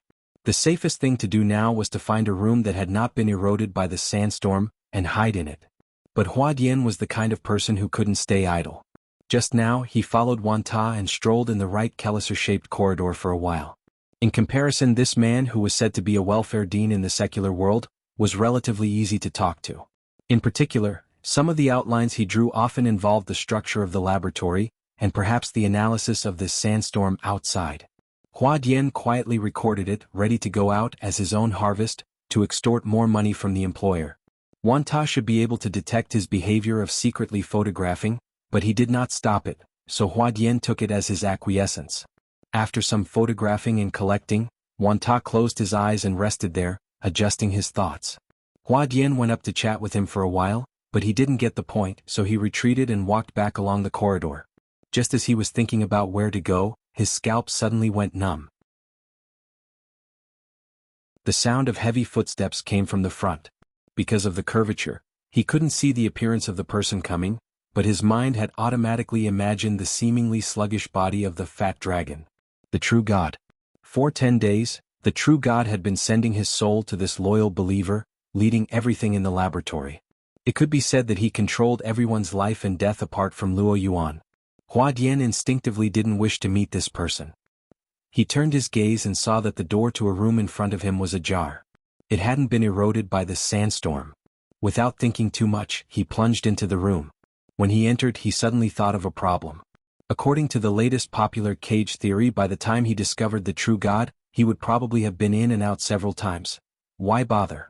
Huadian froze at the door as Fat Dragon's body slowly walked past him. He didn't even turn his head, ignoring Huadian's existence. Instead, it was Jingxin who was following behind, who shot a glance over and bared his teeth in amusement, looking very amiable. Damn simp. Huadian didn't have a good impression of Jingxin. This wilderness ecology expert who held a post in the Ability User Association had really embarrassed all the technicians in the world. However, he was still somewhat curious. After the two of them walked over, he even poked his head out to take a look. However, due to the curvature of the corridor, he couldn't see the end. He didn't dare go forward either. After poking his head out a few times, he gave up. It was also at this moment that Huadian suddenly felt that something was amiss. He turned his head and saw that in the corner of the empty room, there was someone sitting on the ground with his back against the wall. He didn't seem to have any energy at all. He was like a lump of meat that had been kneaded and thrown there. The lump of meat could still move. Its only arms slid around the ground and walls as it searched. Sometimes, it would use its nails to forcefully dig out some powder and place it in front of its eyes. Finally, it would lick it with its tongue or even swallow it.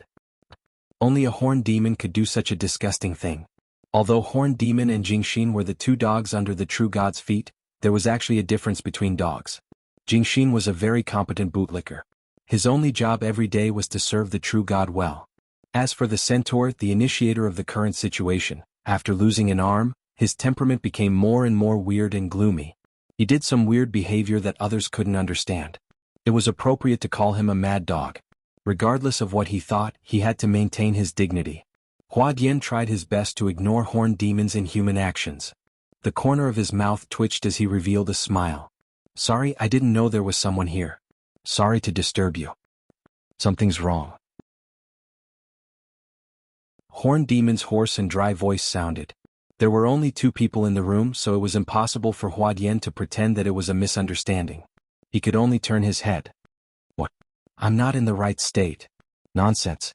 Believe it or not, my anus can see it." Hua Dian knew that Horned Demon was messing around again.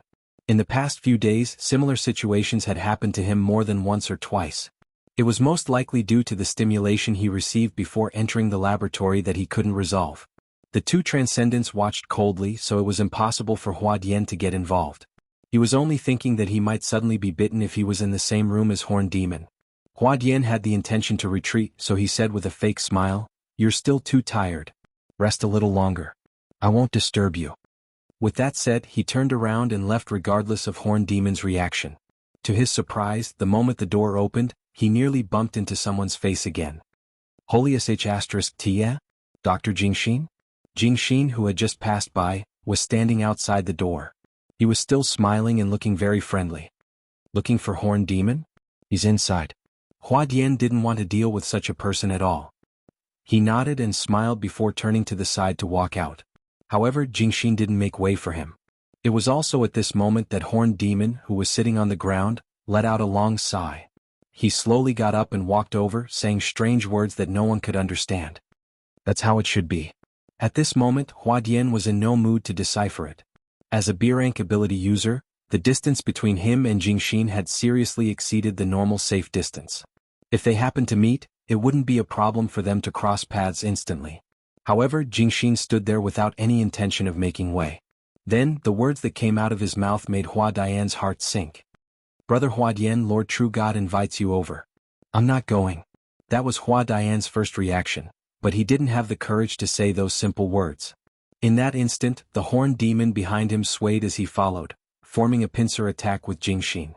Furthermore, in the air that he couldn't see or sense clearly, there might be a pair of invisible eyes coldly watching him. Hua Dian gulped a mouthful of saliva. The effects of the rejuvenation capsule seemed to have passed. His throat was so dry that he even cracked his first voice. "Okay."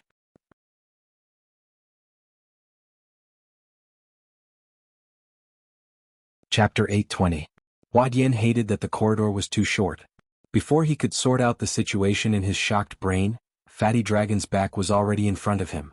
The only thing that comforted him was that he had just remembered that Wanta was also here. He had been pondering over the composition at the end of the corridor all this time. If a true god came, the 2 sides would definitely bump into each other. Hua Dian then realized that there were already 5 people gathered at the end of the corridor. Aside from Luo Yuan and Anthony, everyone else in the laboratory was here. The true god was in charge of everything, and the focus was. Hua Dian's eyelids twitched. The further he got from the end of the corridor, the worse he felt. A slight flow of air that shouldn't have appeared brushed past his cheeks, evoking a certain memory in the depths of his heart. He subconsciously turned his left wrist, but he still felt that it wasn't enough. He used his other hand to touch it, but all he felt was skin, flesh, and bone. 10 days ago, when he first arrived at the laboratory, there was a wristwatch on it. It was just that the guide Luo Yuan took it off and threw it into. Hua Dian stopped. The true god and Wanta were conversing in front of him. "The effect is okay, right?" It didn't completely block the infiltration. The storm 2 days ago caused some changes in the environment. It's fine as long as it's more or less useful. We can adjust and correct it later. The effect isn't obvious. Let's verify it first, then come to a conclusion. I see that you've been researching for the past few days. You came from Xia City. You and Luo Nan often communicate on composition design? Very little. Our communication is more on the use of the brain and the construction of thought and logic. Your relationship isn't bad, huh?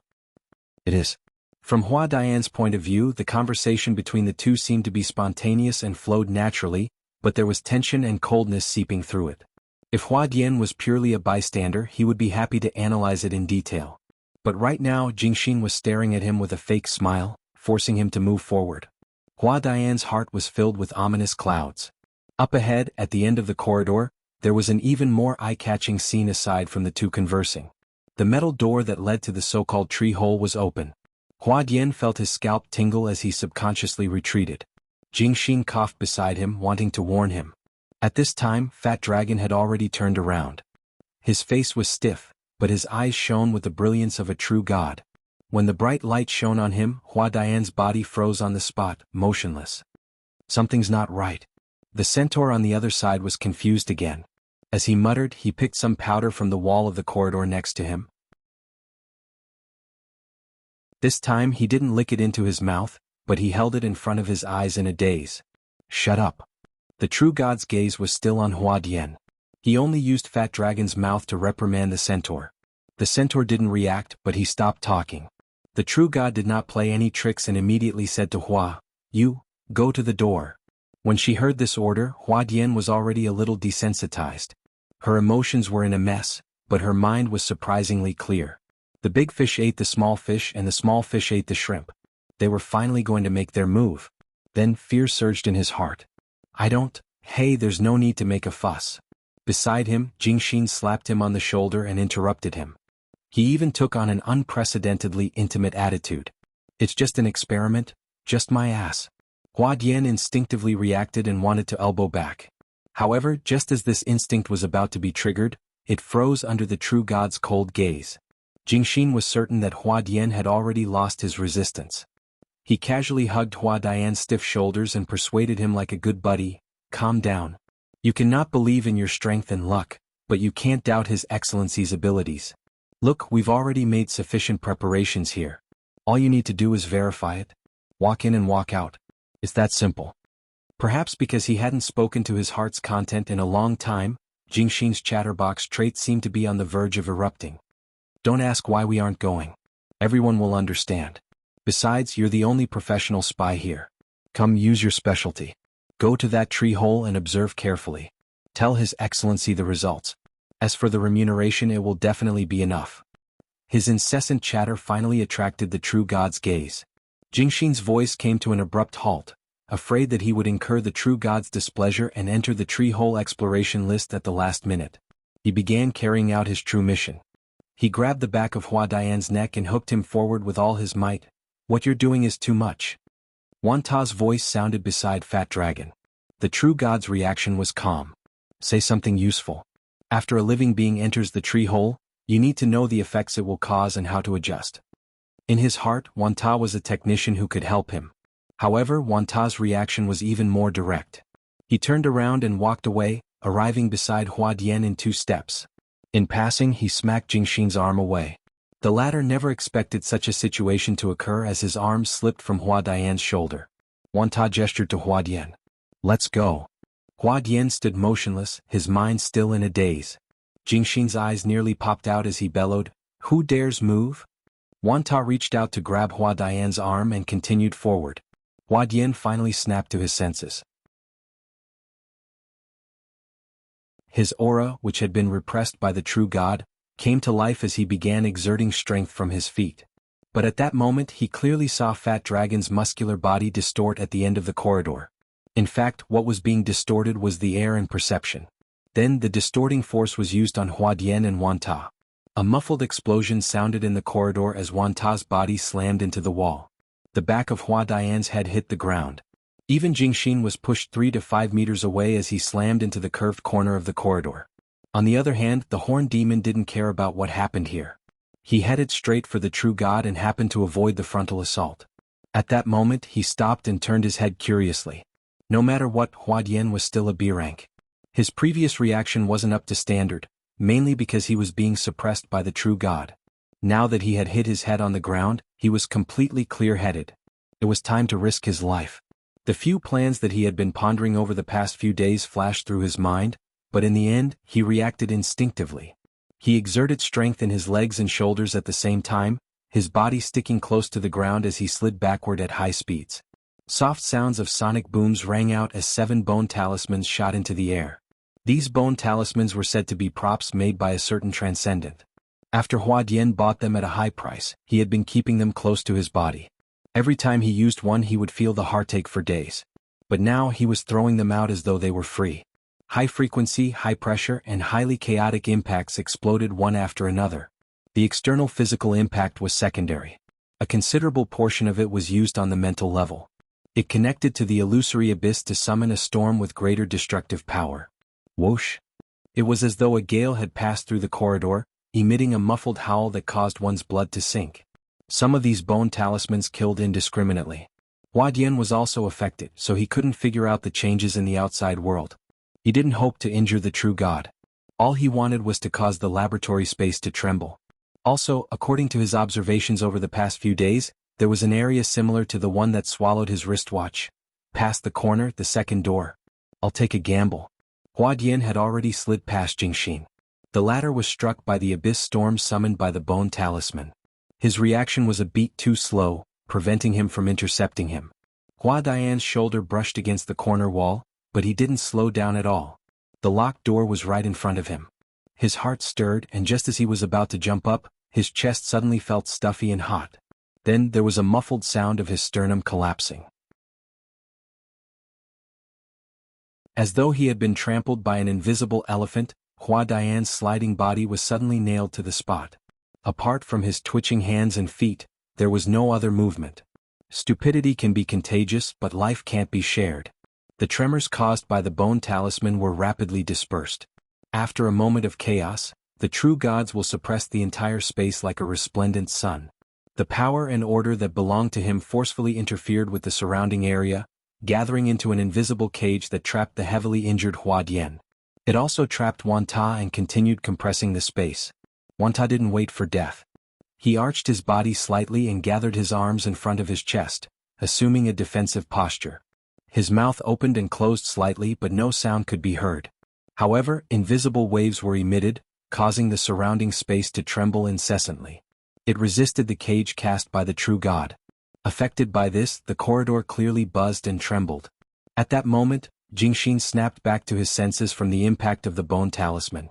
Compared to the instant chaos created by Hua Dian, he was even more surprised that Wanta could enter a stalemate with the power cast by the true god.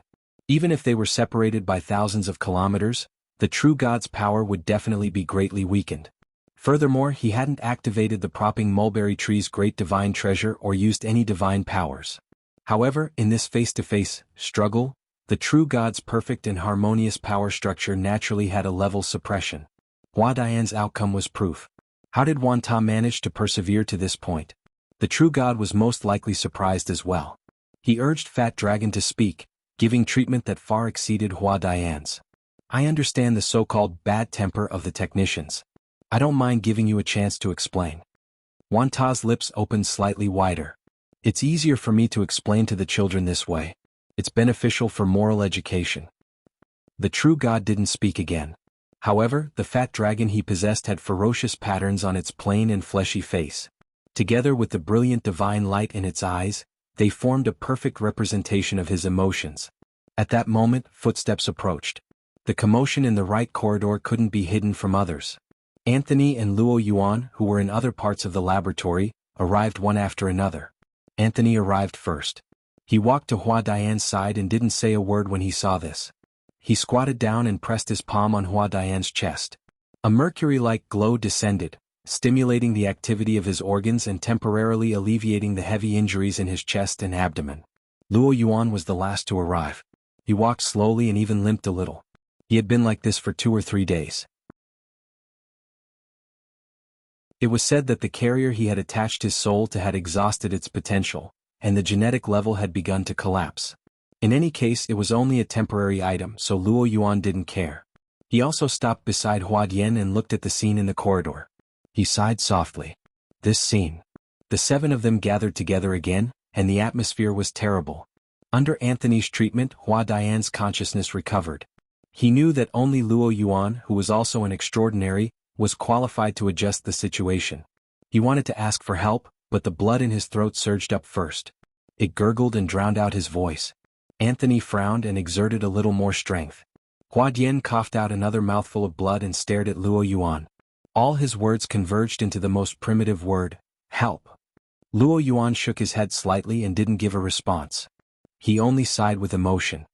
It's already not bad that it can last until now. It's very normal now. The true god opposite him directly refuted. At that moment, everything in the laboratory was under his control. He slowly compressed Myriad Pagoda's defensive space and gradually erased the possibility of its rebound. At the same time he gestured to Jingxin, who was at the corner of the arc, to bring Hua Dian over. Finally he spoke in a warning tone, everything is under control. Control my ass. A voice that sounded a little out of tune exploded next to Fat Dragon, who was controlled by the true god. A step earlier than the sound wave, a heavy kick aimed straight at Fat Dragon's waist. Before the true god's emotions could be completely projected onto Fat Dragon's face, his body had already left the ground. He smashed through the open door behind him and fell into the half-destroyed tree hole. A muffled explosion sounded, and the void trembled.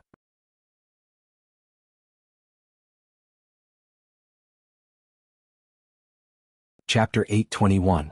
The scene in front of him went from light to darkness, then from darkness to light, from the distorted laboratory environment to the illogical sandstorm fragments, then to the familiar sky and land. Finally, there were turbid water waves and bitter liquid that poured into his mouth and nose. Hua Dian floated in the water. His chest and abdomen seemed to have been splashed with sulfuric acid. He was in so much pain that his hands and feet twitched.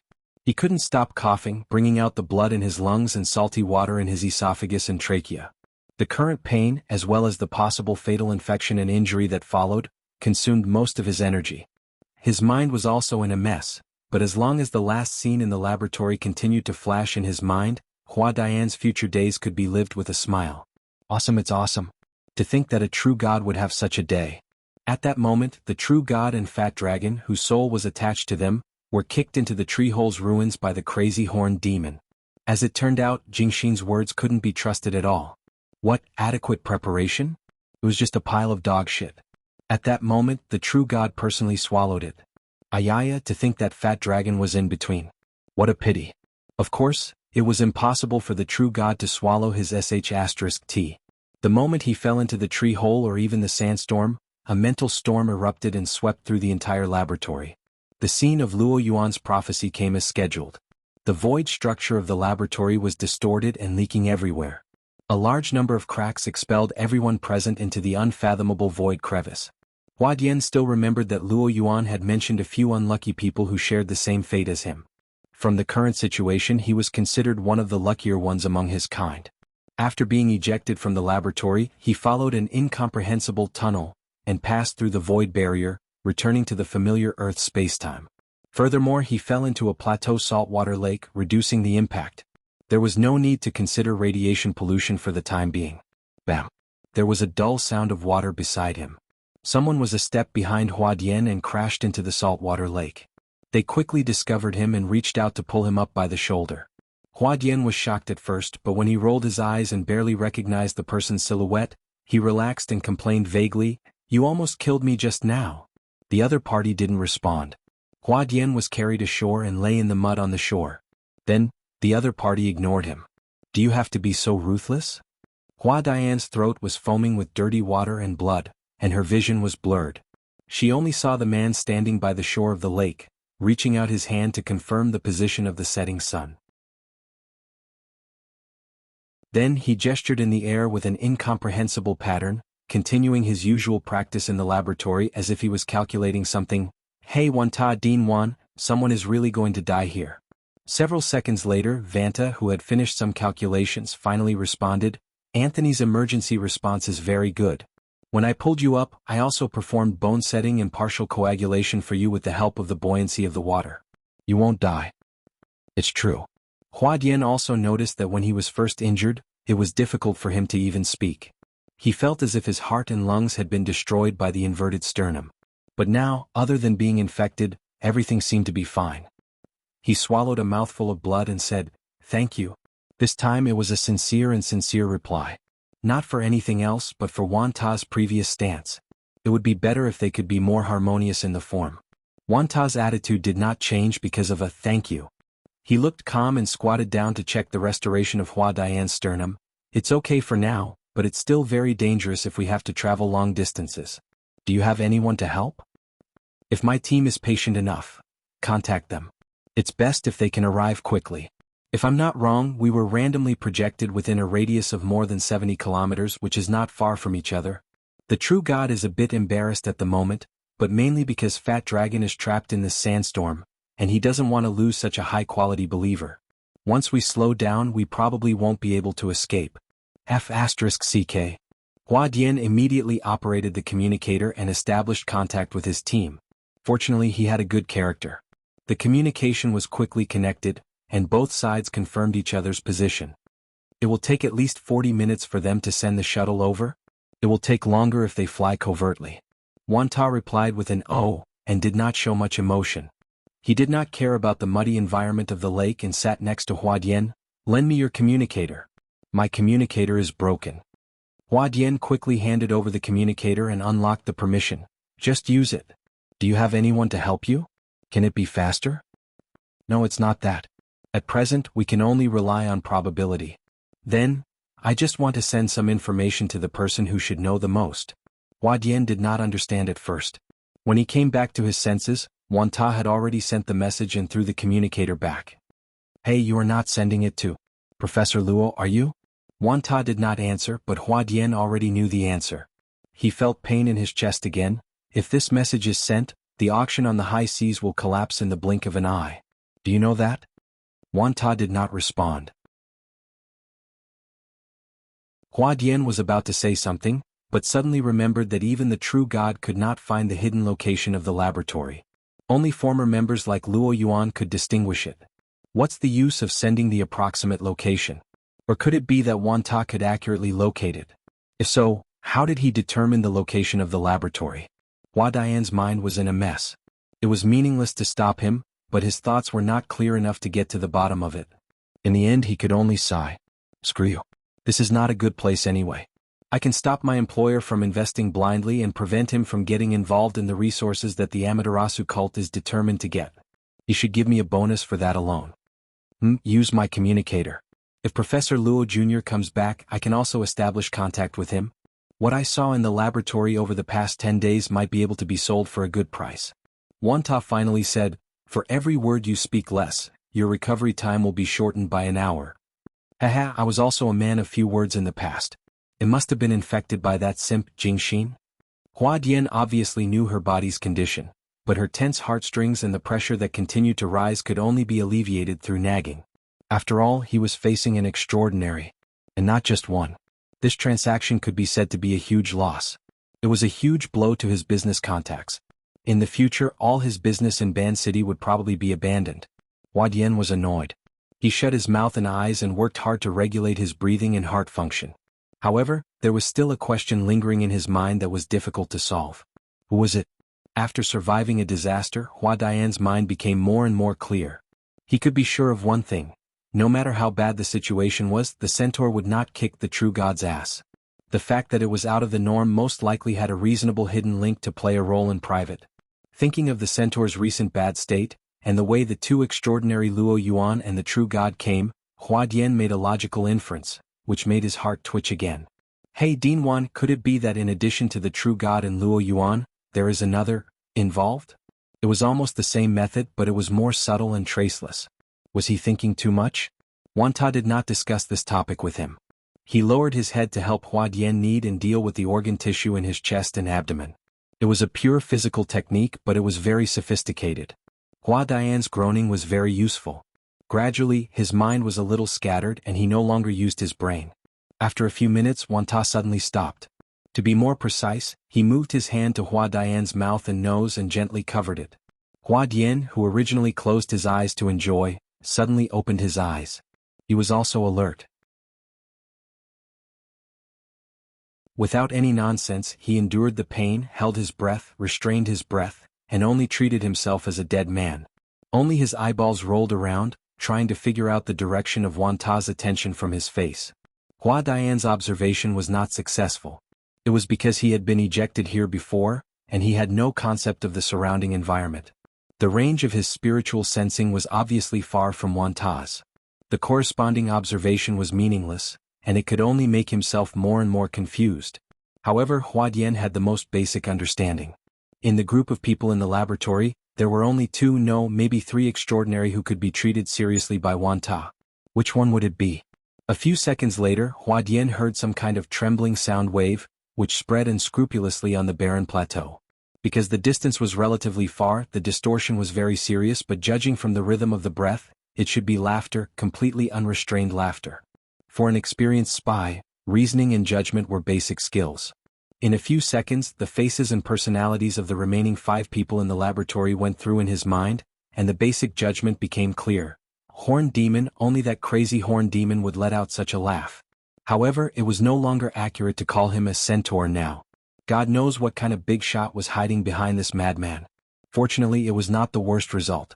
Less than 10 seconds after this thought flashed in his mind, Huadian suddenly felt dizzy. The bright light from the unknown side, like the parallel suns on the Fusang divine tree, penetrated through the layers of void, making the originally thick and insurmountable barrier become illusory and fragile, collapsing with a touch. From Huadian's angle of looking up at the sky, he could see that the clear sky was suddenly covered with a layer of haze. It was a shadow hand that distorted and expanded in the complex light environment. Huadian could not observe and understand the void dimension, and it slapped down. The light and shadow outline of the natural time and space distorted and melted at this moment, and there was a feeling of the sky collapsing. True God.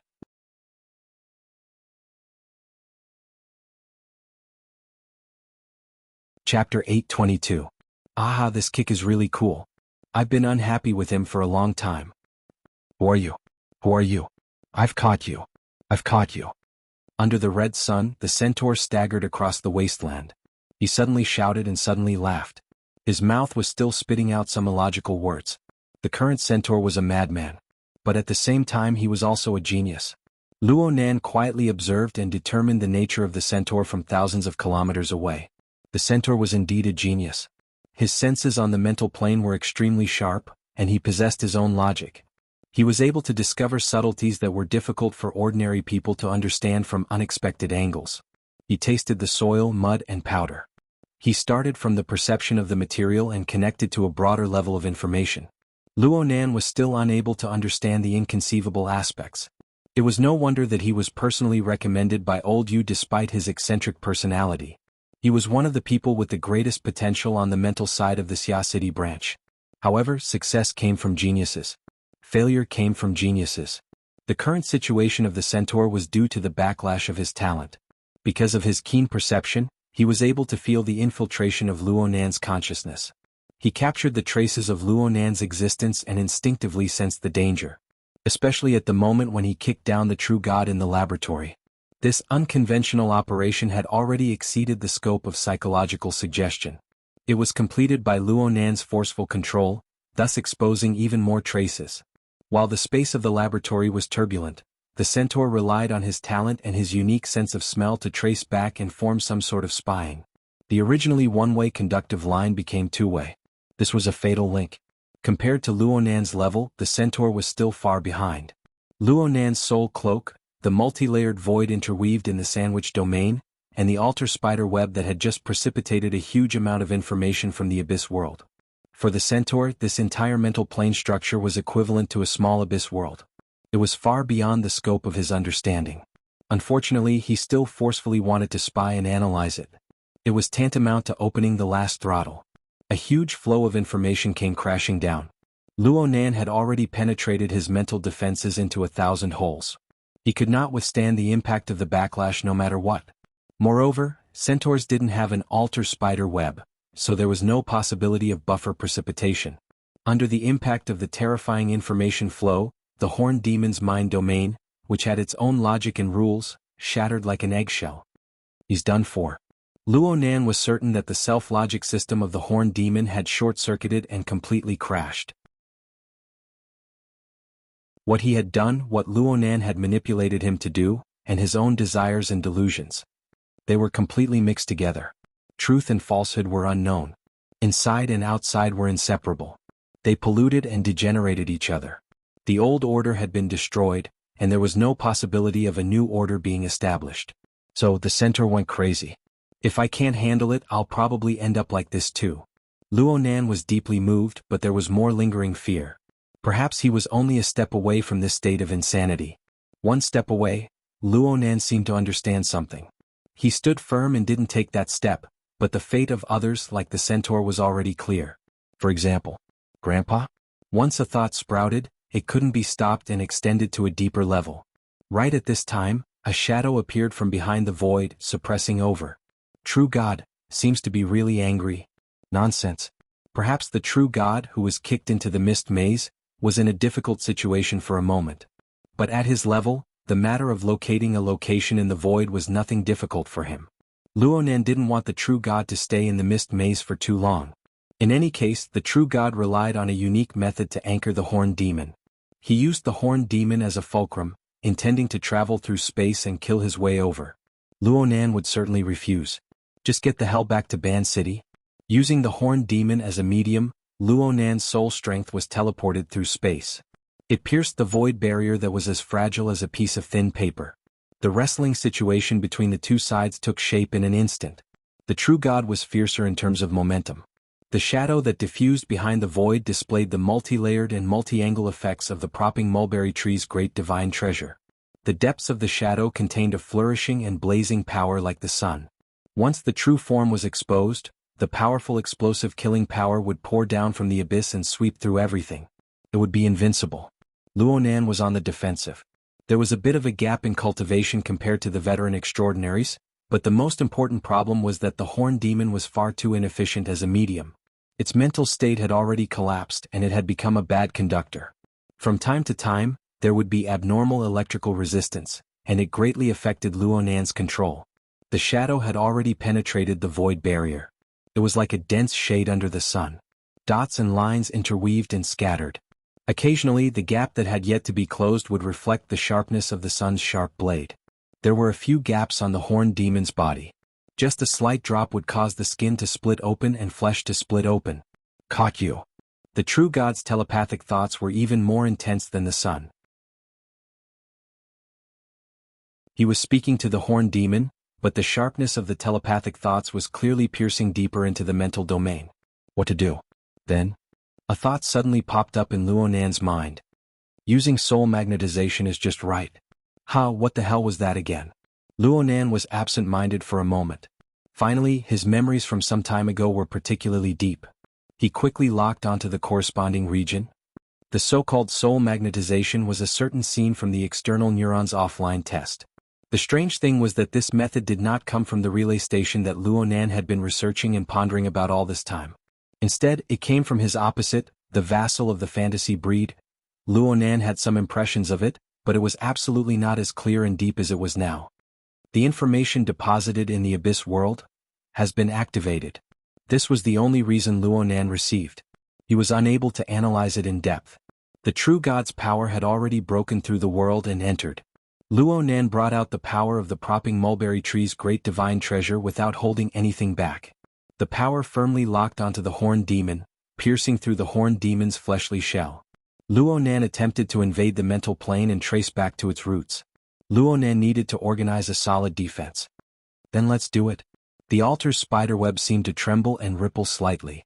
Rich and detailed information poured into Luonan's mind with this slight movement. The details of the scene from the offline test were so clear and precise that Luonan did not need to analyze it. He just needed to draw a ladle from the gourd. Luonan was able to realize an extremely similar effect. It was at this very moment that dark clouds and thunder appeared out of thin air outside of the true God's giant shadow palm and the sunlight blade under the high plateau sky. The scale was far inferior to the scene from the offline test, but the necessary methods were not lacking in the slightest. Lightning curled around the horned demon's body, and mist spread out. The dual power that came from the material plane and the mental plane forcefully brushed down, distorting and even completely changing the structure of the horned demon's body and soul. Luonan's consciousness seemed to be assimilated with the mountain range of clouds in the test scene amidst his daze. They were indistinguishable from each other. Luonan clearly analyzed the marvels of its internal operation, slightly changing the scene, and efficiently using it on this side of the world. The horned demon howled in pain and struggled instinctively. The old and new wounds on its body burst open. It was a tragic sight to behold. But this bit of resistance no longer possessed any practical meaning under the effects of this power that exceeded the scope of his understanding. Mist filled the air, thunder rumbled and lightning flashed. The horned demon's figure dissipated within the lightning, and then it was reborn. It was also at this moment that Luonan truly realized complete control over the horned demon. There was no longer any obstruction between the two. On the wasteland, the horned demon suddenly raised his head to face the piercing sunlight blade. On the mental plane, it pierced through the layers of the void, forming a connection and collision with the gaze of the true God. A continuous stream of lightning and fire burned through the void barrier in an instant. But then it shuttled back and forth, performing the most exquisite of repairs and stitches amidst the chaotic and pervasive cloud of fragmented smoke. The void was destroyed and reborn with it. A new structure was erected behind the front line of the void. It advanced, merged, and corrected. Layer upon layer, it gradually solidified the void gap. This method was a reference to the offline test scene. It was the transit station's defense project of the space-time barrier. From Luonan's perspective, this was a matter of course. The situation stabilized a bit, but it was destined to be a bitter battle. Of course, this was not Luonan's first time fighting against an extraordinary, but he had never experienced losing and then forcefully turning the tables. He was a bit excited. He made preparations for a long stalemate and confrontation. But at this moment, the true God's reaction exceeded his expectations. A short and undulating syllable penetrated over. Asterisk asterisk asterisk asterisk. Forgive Luonan. He didn't understand what this meant at all. This shouldn't be any language from Earth. Otherwise, the built-in language system of Luonan's AI would certainly have done a good job of marking and translating. But on the other hand, the division of syllables and rhythm of the sentence had a strong sense of familiarity, rising and falling in a chaotic sense of contradiction. After bobbing up and down several times, the secret me character symbol suppressed within the core of Luonan's consciousness suddenly shone with great radiance. It illuminated his mind, and it combed through the string of syllables once more, forming the meaning of reality. Soul magnetization. The meaning was synchronized, but the special way of expressing it made Luonan's heart tremble with fear. The true God on the other side felt that it should be about the same. The true God's oppressive power suddenly shrunk back amidst this atmosphere. It broke away from Luonan and quickly vanished into the void, leaving not a trace behind. The wasteland returned to its previous appearance. Only the centaur, an outsider, nailed his body to the wasteland. The setting sun shone on his back, forming a long shadow. There was always an end to the shadow, but the horrified emotions in Luonan's mind continued to extend outwards. He wanted to grasp some of the mysteries, but he was still lacking by a thread. At this moment, the external neuron vibrated.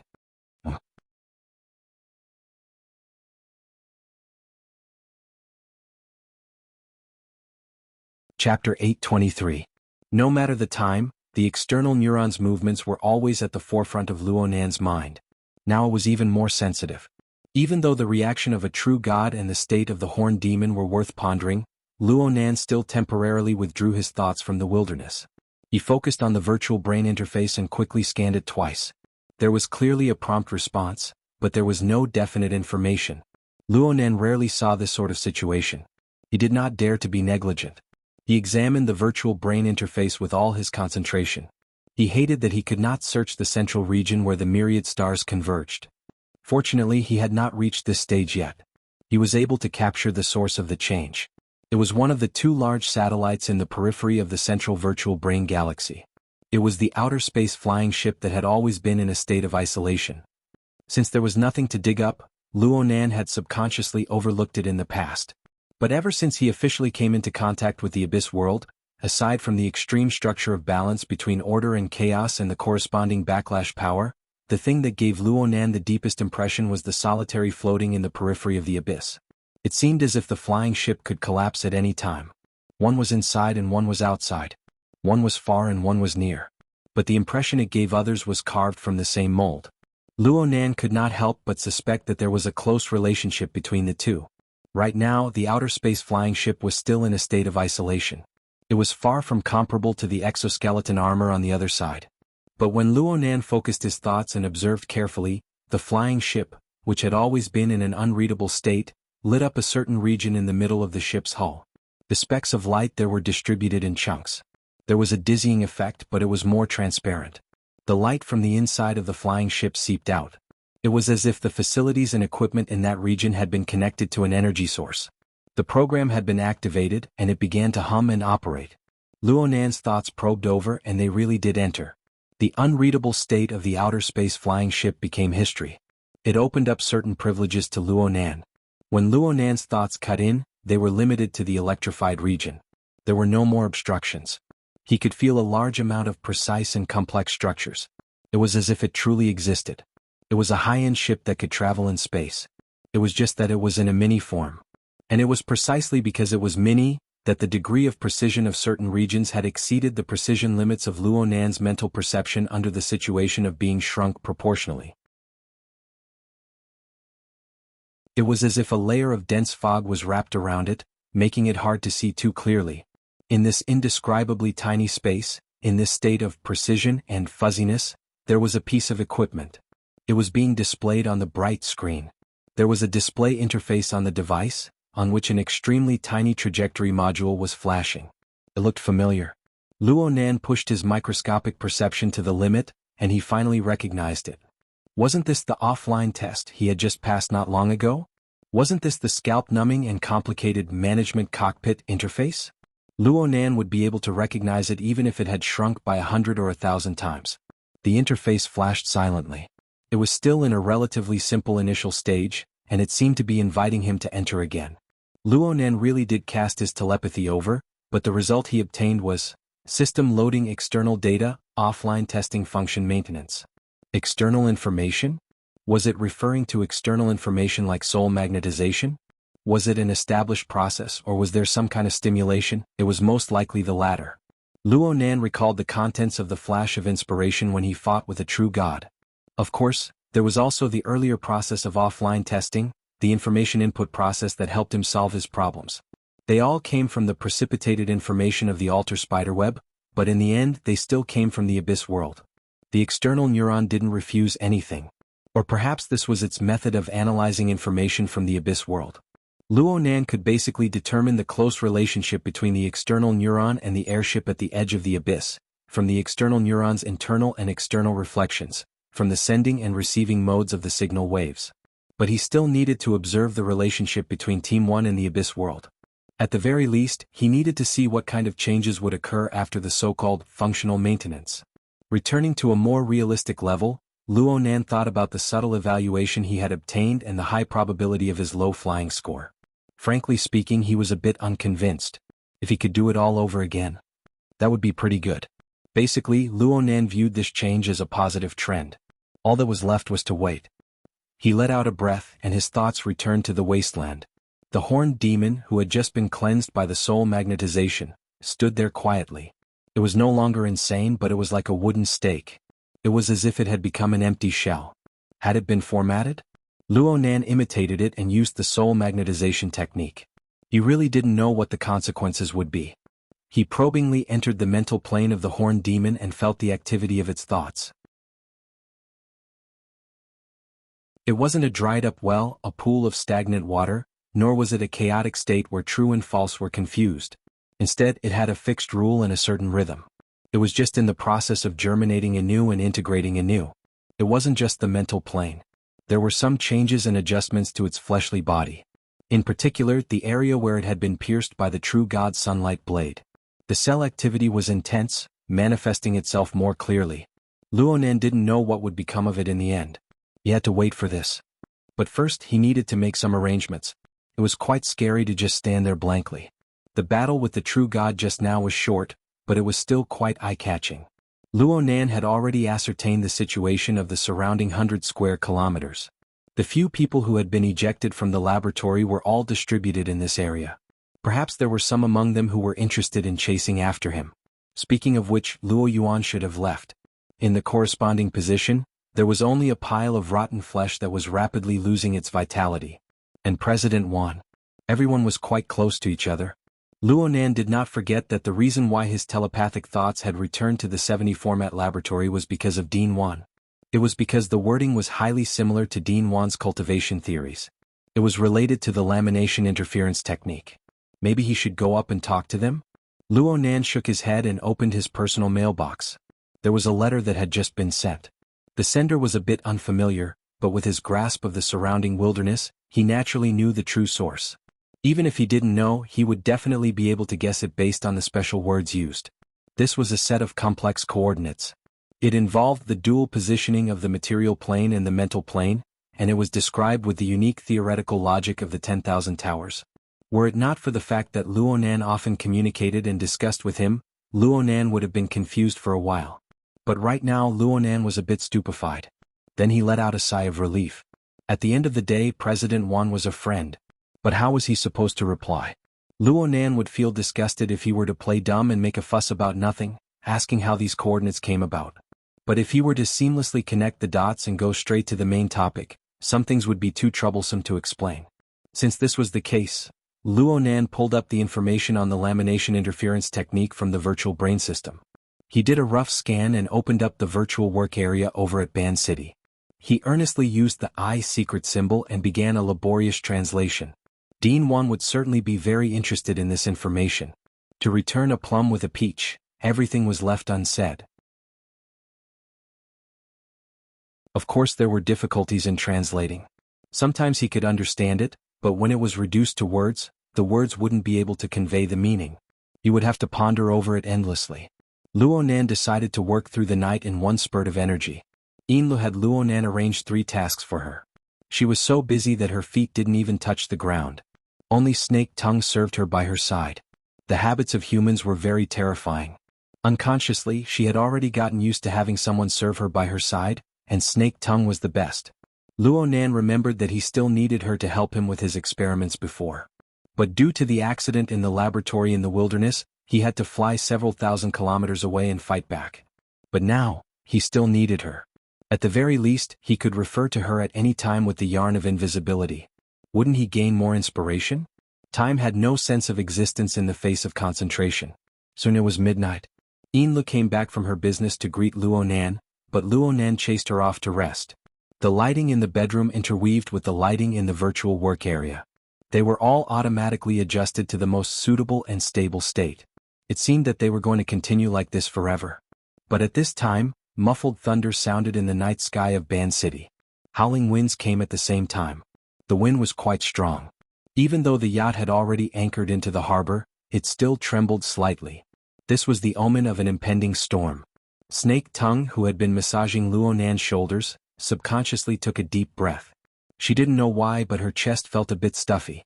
Luo Nan's movements paused before she could think deeply. He laughed. A true god has returned. He seems to be in a terrible mood. Snake Tongue's mind was in a muddled state for an instant, but she immediately became alert. She made a quick and sharp connection. Is the Amaterasu order preparing to restart the project? Who knows? Luo Nan blurted out without thinking. He lowered his head and continued his translation work. Snake Tongue's gaze focused on Luo Nan's face. In the end, she lowered her eyelids and continued with her work. Her technique was the same as before. As for what state her mind was in, only she herself knew. No, the Lord beside him must have known as well. Time passed bit by bit. Dark thunder rumbled in Ban City. Dense clouds prevented rain, and the air grew more and more stuffy and dry. Snake Tongue obviously couldn't feel it inside the yacht, but her spirituality was clearly being suppressed and affected on the mental plane. According to the logic of Luo Nan's words, this was most likely the influence of a true god. Snake Tongue had been in Ban City for many years. She couldn't say that she wasn't used to strange sights, but she still had the ability to accept them. It was just that she was affected by the actions of the Amaterasu order 2 days ago. It was hard to avoid some divergent considerations. Georgia Wayman was probably shivering in fear. Luo Nan's voice suddenly cut into her ear. What's the temperament of a true god like? You've been in Ban City for so many years. Do you have some understanding? He's temperamental. He has an explosive temper. If he's a god, then he must be a very vile one. Snake Tongue quickly reacted. She made her own conclusion and evaluation.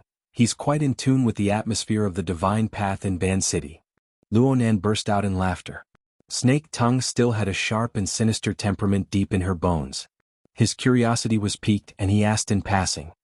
What about me? My lord. Yes, what about me? Snake Tongue didn't find this strange. Luo Nan had faintly placed himself on par with a true god's mentality. It was just that this so-called evaluation was close at hand. It would inevitably bring about all sorts of problems. She had no choice but to consider it. After several seconds of silence, Snake Tongue smiled and said, "From what I see, my lord really isn't gentle." The language of humans was truly marvelous. Snake Tongue clearly deviated on purpose with craftiness, but it involved the flow of dispersing on the mental plane. She went from a pool of stagnant water to a winding stream in a jungle. The complexity and subtlety of her emotions actually exceeded the scope of Luo Nan's understanding. Luo Nan couldn't figure it out for a time. He thought deeper and felt that it was ridiculous. He simply dispelled these distracting thoughts and responded faintly. "Then I'm really sorry." He no longer spoke with Snake Tongue. He focused on his translation work once more. It was another sleepless night.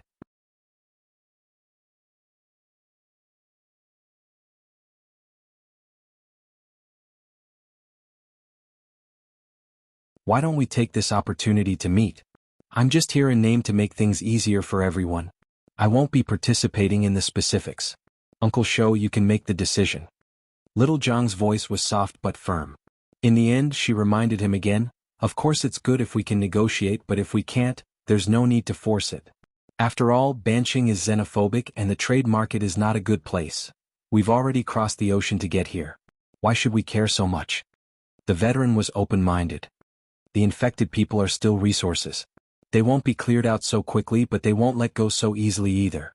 Since we've come to Banqing, we probably won't be able to return within a generation.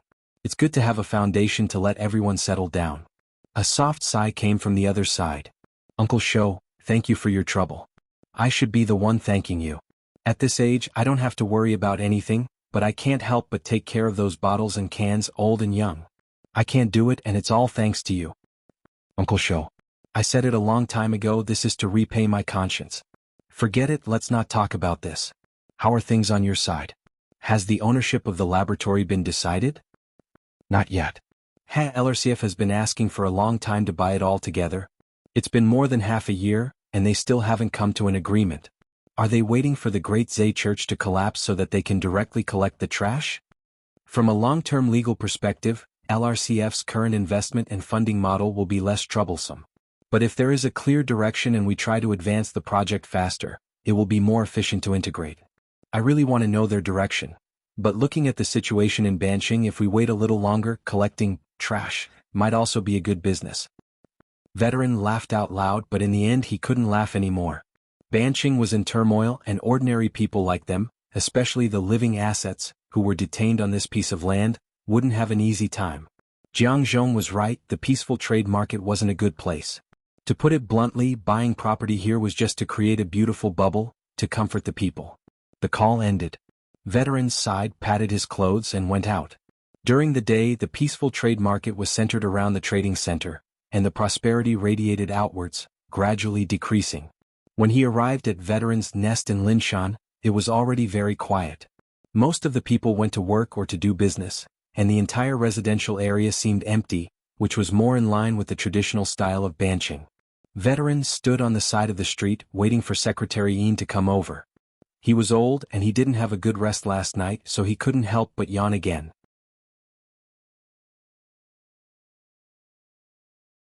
At this time, from the corner of his eye, he saw a high-end black MPV approaching from the opposite side of the street.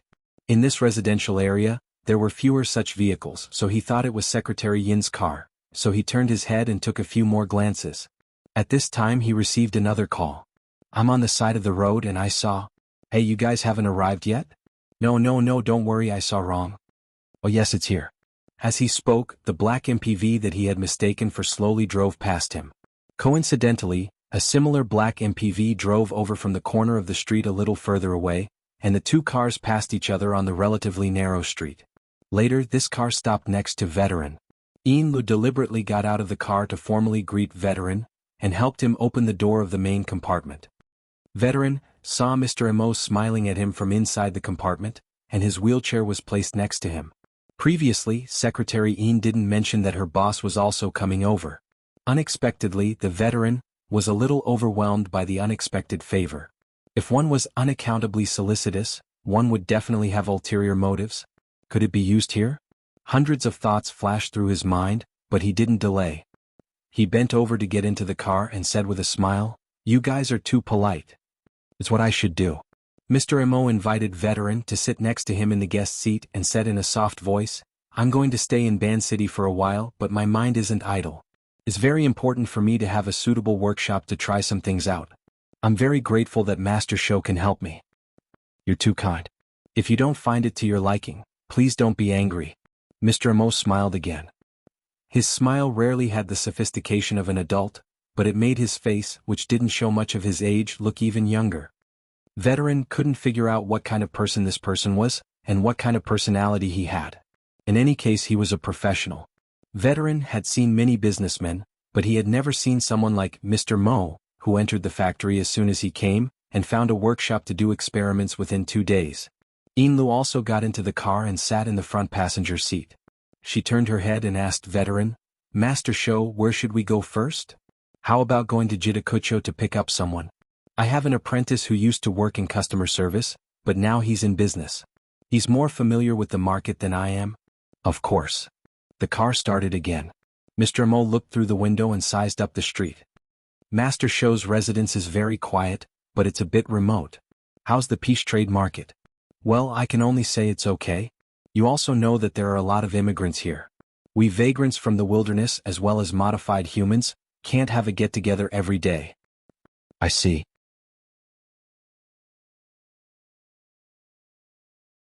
"Mr. Mo, if you're more concerned about this, I'll take it into consideration. In fact, as long as it's a good workshop that can be rented, it's filled with expensive things, and the location is quite particular." Mr. Mo smiled and didn't say anything. The car drove away from the street.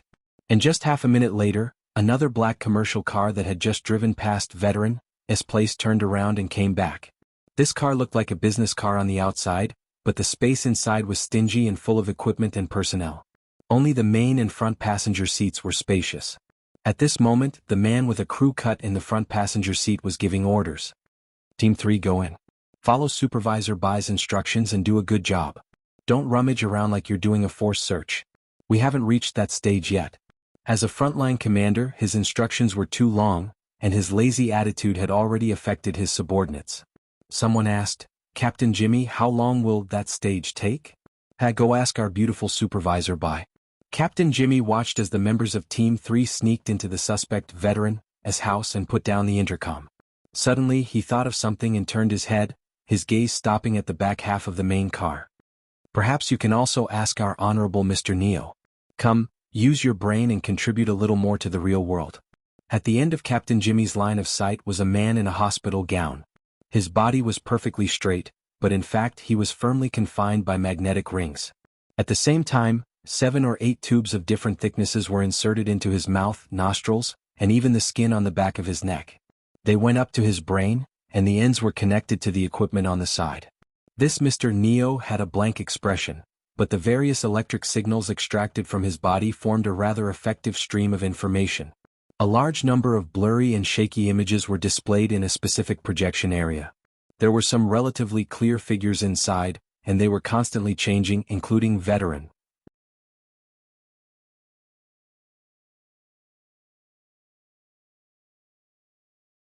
Chapter 825. The middleman that Veteran introduced to Mr. Mo was a young man named Wu Li. He had a dark complexion and was as thin as a stick.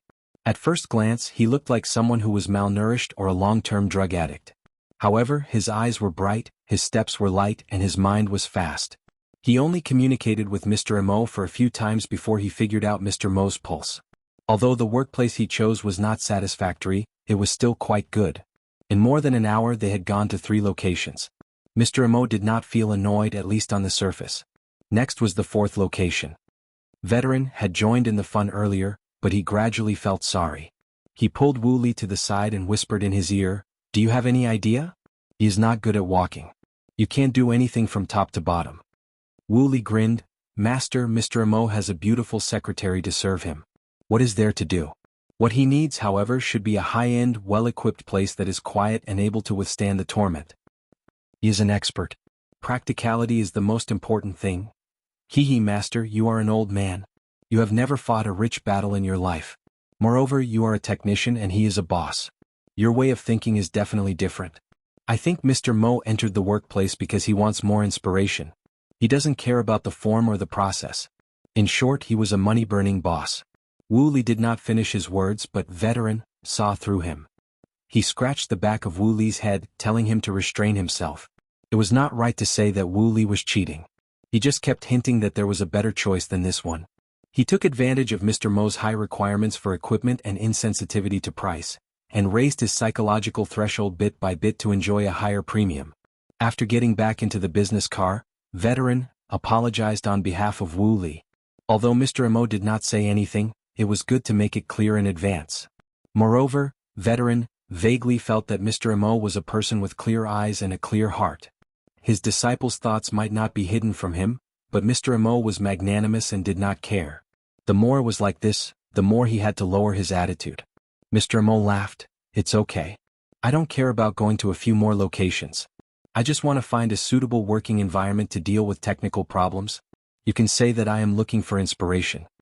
Wu Li, who was in the back seat, immediately hid his head in the waist of his trousers. The Veteran turned around and glared at him. But judging from Mr. Mo's expression, he really didn't care. Mr. Mo really knows what he's doing, and he's standing at a higher position than us. He's also more knowledgeable, and he's a person who needs to expand. He said with a smile. No, for now, I'm only doing some technical conversion work.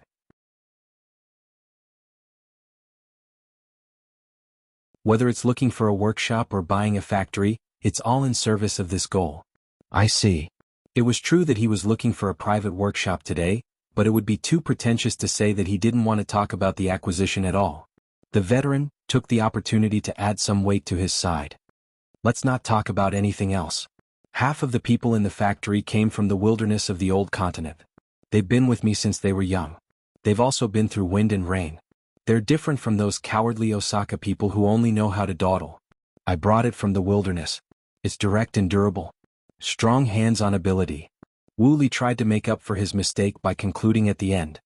Top-notch material processing. I've seen it. Mr. Mo was referring to the visit to the factory the night before yesterday. The Veteran didn't want to mention that because the young lads in the assembly workshop used some of the techniques of the shelter to form a highly effective synergy. The infiltration and death of the miner made him know that the situation outside was tense, so he didn't want to complicate things. Also, he's smart. Wu Li is a bit off topic. In fact, a really smart person should learn the craft honestly. Wu Li had long been trained to be thick-skinned. He only pretended to be a little embarrassed, and then he followed his master and echoed, "The senior and junior brothers in the factory are really smart. Let's not talk about anything else." In the normal trade market, our sub-database questions have the highest adoption rate. Mr. Mo didn't know what was going on.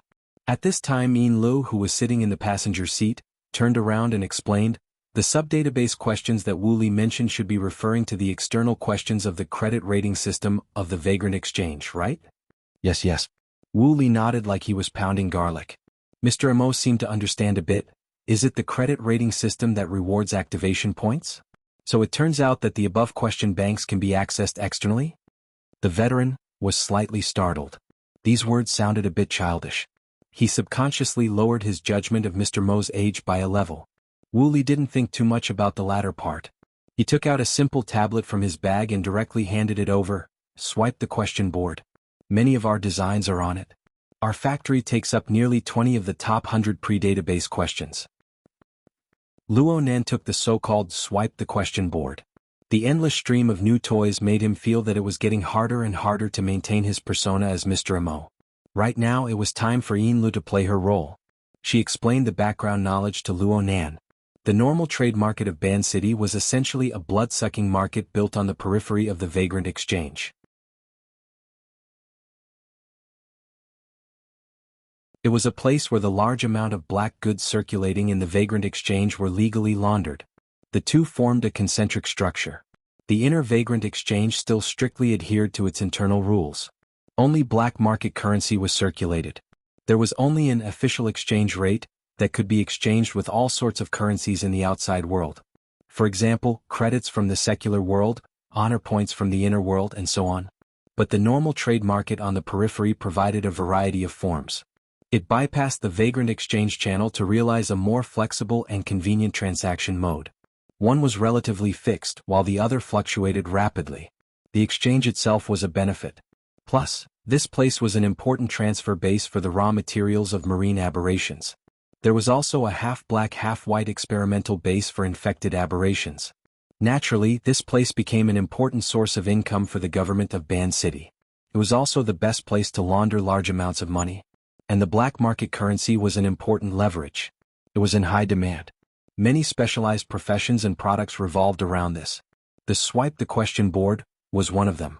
Due to the vagrant exchange's credit rating system, it gave every participant the opportunity to obtain a certain amount of black market currency for free. Many people relied on the system to swipe questions, unceasingly increasing their level and evaluation. They obtained black market currency to exchange. But every time they logged into the system, it was a test. If they failed the test again and again, their evaluation would be damaged. So some people thought of an idea. They used the method of ants moving houses to gradually transfer the credit test question bank out. They integrated it into the so-called Swipe the Question board to be used for daily practice. Although the questions in the question bank were as vast as the sea, there were always traces to follow for each profession. If they swiped a few times, they would have a bit of an impression of each question. Then, with a bit of luck, it was possible to jump 2 or 3 levels above their actual level. The higher the level, the more privileges one could enjoy in the vagrant exchange. In a certain sense, it wasn't something that could be measured by a few points. They're persuading people to make progress by swiping questions. Luo Nan gasped in amazement at the imagination of the people of Ban City. But what the hell was the external question bank and the advanced question bank?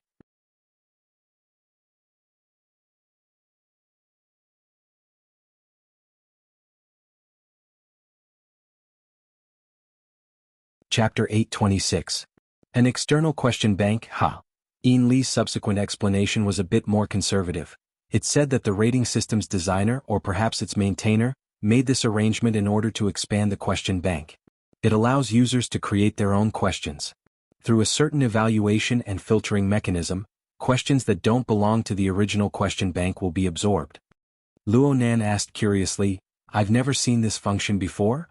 Since it's an external question bank, it's not within the original system. It's an independent data center that connects to the vagrant exchanges of every major city through cloud technology. It also sets up subbanks. If the standard of the subbank's questions is high, then it's possible to be selected into the main bank and obtain higher profits. Luo Nan shook his head. It's this complicated? That's why it's a bullshit external question bank. On the other side, Old Hand chuckled coldly. Originally, it was a simple and practical training rating system. Now it's forcefully turned into a scam. Ian Lu originally wanted to say something, but she was interrupted by Old Hand, so she didn't say anything more. On the other side, Wu Li pursed his lips. "Master, the official trading application has a self-creation function. How is it a scam? Also, we've relied on this to earn over 100 points in the past few years. We've also exchanged quite a few resources. It's not a small supplement." On Old Hand's side, his anger flared up. He glared fiercely. "Bullshit, Abu. Oh, it's true. We all crawled out from the wilderness. How come I don't know of any big shots who have mixed themselves into the officials? Also, do you know what big data is? It's just a tiny bit of profit. You've taken away all your treasures and you're even happily helping others count their money. No way. We're just playing around. We shouldn't have put it up. We can probably hold on to it." Wu Li was already a bit weak in the latter half of the conversation. His unpromising appearance made Old Hand even more angry. He casually slapped Wu Li's forehead. This kid Wu Li and the other children under him were good at everything. They only cared about the small profits in front of them. It wasn't that they couldn't see things clearly. They simply didn't have any ambition. It was hard not to be a bit sad in the midst of his anger. Most of these young people had grown up holed up in Ban City for a few years. They were immigrants in name, but in reality they were prisoners and even experimental subjects. How could they possibly have any ambitions? Not taking revenge on society was already a sign of pure nature. Luo Nan's gaze swept across this master and disciple pair. He didn't try to mediate the fight. He just lowered his head to size up the question board interface. The initial interface was just 2 sets of boxes and color blocks to choose from.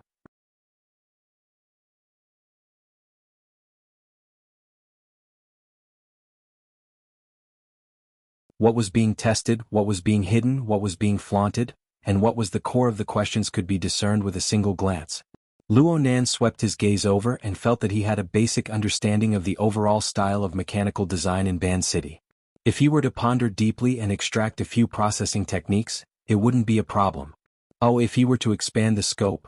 He removed the restriction of mechanical design and the amount of information suddenly exploded. Within the domain of the vagrant exchange, there were still topics related to distortion, alteration, biochemistry, and even supernatural powers. They were more common. Luo Nan even had the misconception that he was now an expert in the study of marine distortion species around Ban City. From hunting and gathering, to processing and processing, to design and manufacture, to practical use, all sorts of information was available. This was simply a database of distortion species in a region. Ban City was like this. If it was as Yin Lu said, then the 88 large metropolitan areas of the world were like this. Luo Nan understood Old Hand's meaning. Only an idiot would let go of such a rich resource of information. Speaking of which, Luo Nan seemed to have heard someone mention something similar before. He had some memories of this in his mind. Luo Nan couldn't recall it for a while, but he didn't force it. He switched the page to the ranking list of physics and specifically asked Old Hand, "Who are they?" Wu Li blinked his eyes at his master and pointed them out to Luo Nan one by one with excitement. Hengduan 7 tribes.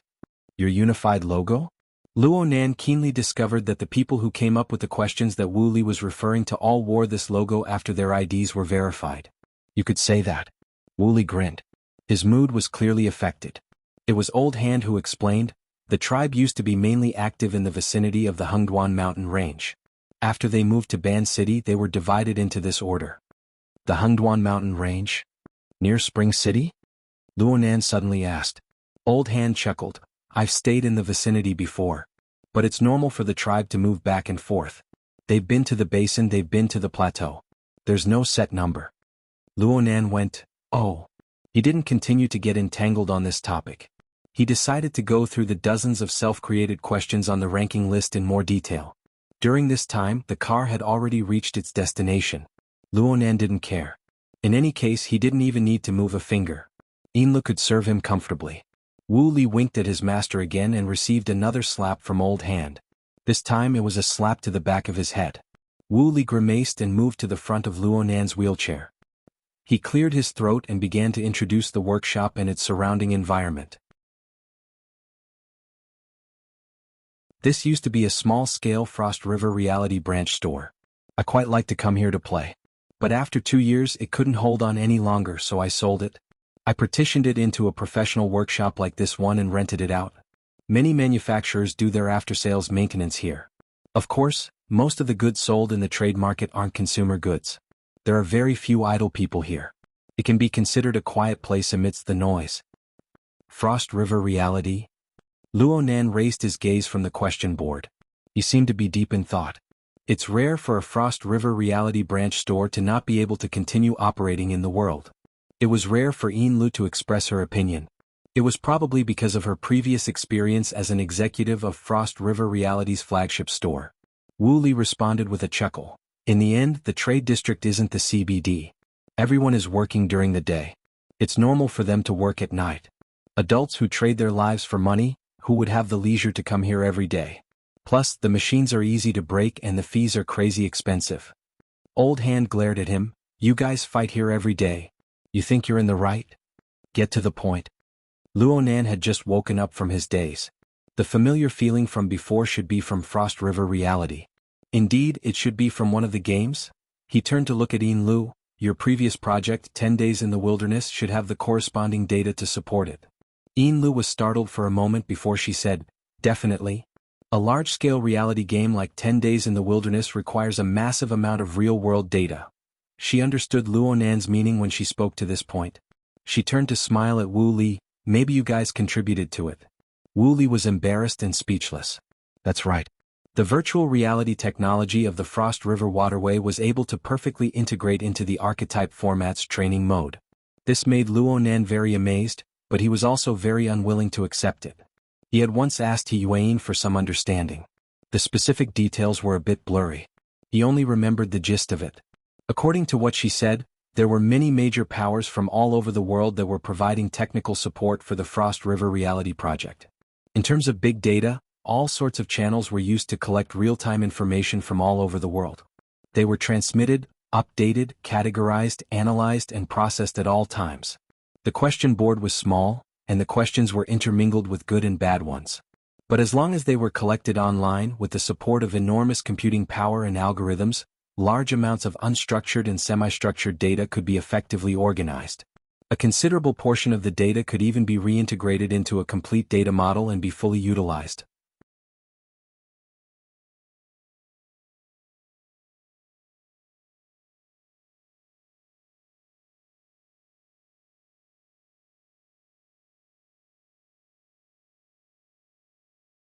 Thinking about it this way, the relationship between the abyss world, the external neuron, and Luonan himself was quite subtle. No matter what, the data had to be imported. What Luonan wanted wasn't just to brush the pitiful 100 or so gigabytes of data on the question board. He wanted to dig deeper. Not only did he want to dig up the data in Band City, but he also wanted to dig up all the major data centers in the world if he had the chance. He wanted to see which was better, the priceless data storage and processing system or the external neuron. Stones from other mountains can be used to improve jade. Luonan had to admit that this idea was quite shameless. However, he still hoped that he could use this method to sort out the information he had accumulated during this period of time and come up with a clearer context. It must be known that Luonan's soul cloak could be found all over the world. It was an extremely high-end data collection system, but it was limited by his own brainpower. It did not possess the ability to conduct in-depth analysis and calculation. He could only rely on the external neuron's built-in applications, such as the assembly interface, to conduct filtering. As the external neuron's built-in database was too high-end and not down to earth, many of them were not suitable for Earth's existing environment. In particular, the processing capabilities were seriously unmatched, and most of the plans given were impractical.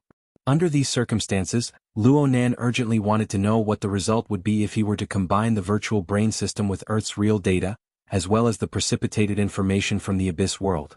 But it was useless for him to be anxious right now. He could only obediently line up. Mr. Mo, what do you think? This place. Not bad. Most of Luonan's thoughts had shifted to the virtual brain system. He didn't pay much attention to Wu Li's explanation of the reality plane. But after 3 rounds of grinding, Wu Li, this clever devil, had basically grasped Luonan's context. He had more or less calculated the corresponding premium. The workshop introduced this time was already very close to Luonan's needs. Luonan had more or less understood this point before he got off the car. He had come to find the veteran today.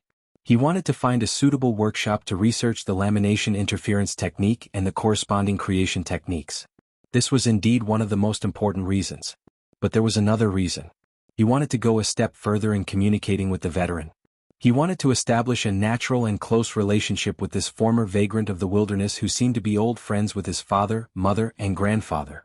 The current trend was pretty good, but there was still a lot of room for improvement. Therefore, Luonan didn't focus the conversation on the workshop. Instead, he waved the question board in his hand. I just looked at it. The self-created questions on it have very solid fundamentals. Some of the ideas are quite brilliant. If these are able to represent the true level of the technicians under Master Show, then it's quite decent. Of course. If it weren't for Master teaching us to keep a low profile, then it wouldn't be a problem for us to dominate the rankings. Wu Li could already see the intent of cooperation in the veteran's heart after getting along for so long. He advocated with even more vigor, making it easier for him to take the initiative in future negotiations. Luonan just smiled. He didn't respond to Wu Li's words at all. He just said to the veteran, I've only skimmed through the external question bank of Band City. It seems that the regional characteristics are quite strong. I've also seen the feasibility study report that Secretary Een gave me. In the area surrounding Band City, the manufacturing and processing of mutant materials, even if it's high-end products, are basically made from the surrounding marine mutant species. The coverage is a bit smaller. It should be due to the limitations of raw materials. It could be said that Mr. Amo is an expert. The veteran glared at Wu Li and grinned. He made a circle with his thumb and index finger. Frogs at the bottom of a well can only see the sky this big. These kids think that they're awesome just by pondering a few products. I hope you don't mind my words, Mr. Amo. Luonan really didn't mind. He laughed and said, it's nothing. The veteran's words were followed by words. He also added gold to his kids. But it's just like you said, Mr. Emo. Their fundamentals are quite solid. They're also much younger than me. They accept new things very quickly.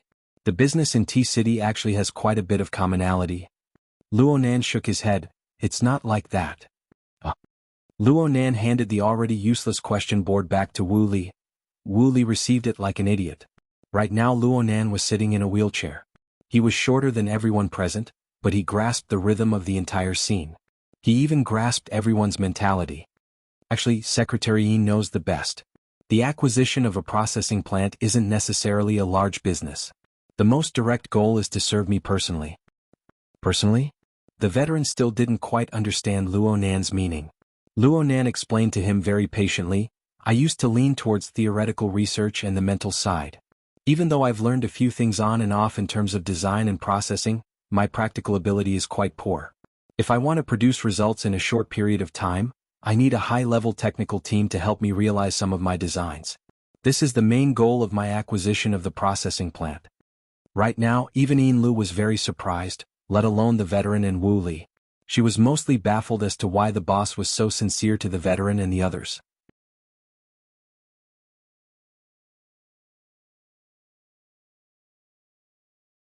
He subconsciously locked gazes with his own apprentice, wanting to confirm this information. Going out for training? Leaving Ban City? At this moment, the veteran and Wu Li could clearly hear each other's thumping heartbeats.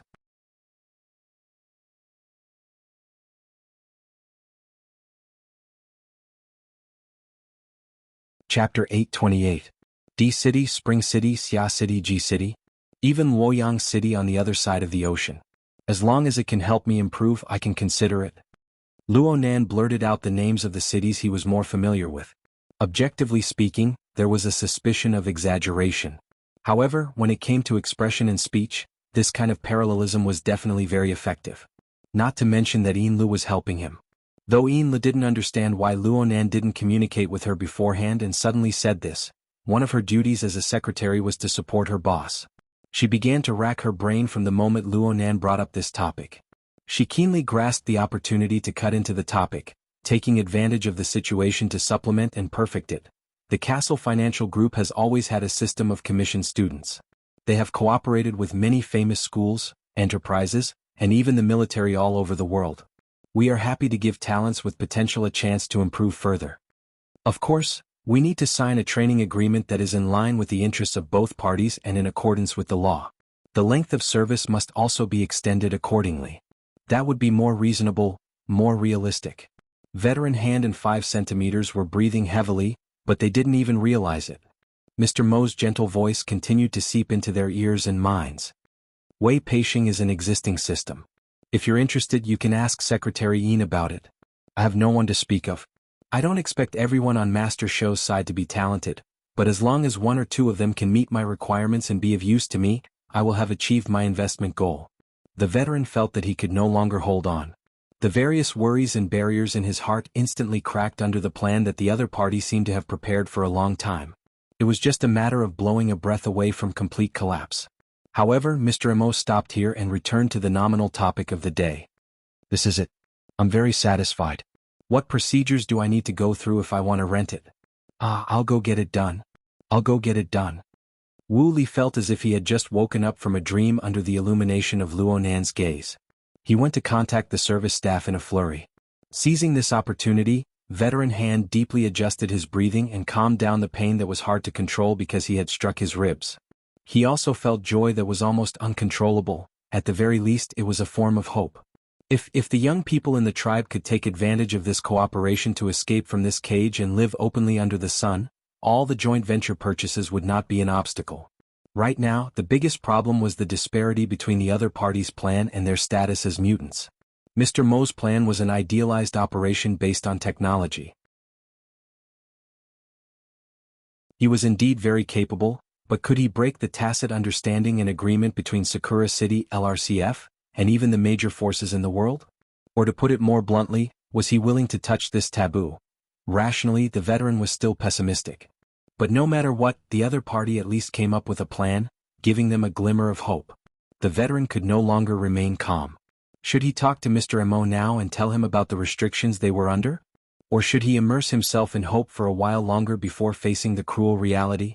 While the conversation in the workshop continued, another black MPV in the trade market ended its several-hour-long cruise and returned to an independent warehouse not far from the dock. During this period of time, the originally empty warehouse had been transformed into a simple command center. The warehouse space of nearly 1,000 square meters still seemed a little empty after filling in all kinds of equipment and people, but soon this place will be filled up. Captain Jimmy jumped out of the car. Behind him, his subordinates were carefully unloading the most important asset in the car, Mr. Neo, who had a tube inserted into the back of his head. The direct goal of the few hours of cruise was to stimulate the memory of Neo, who had been to the trade market before, and to stir up more information from the depths of his brain. With the dual effects of brainwave interference and reading equipment, the results were remarkable. At least, Captain Jimmy was already relatively satisfied. The captive captured on the night of the 7th had exchanged almost everything in a day's time. The only pity was that this guy did not know about the latest structure of the shelter. But it didn't matter. The core council of the Soul Church in the Deep Blue World had already been destroyed. The struggles of these stray dogs did not affect the overall situation. He arrived at the intelligence analysis platform. The positions of a dozen or so important people had already been anchored here.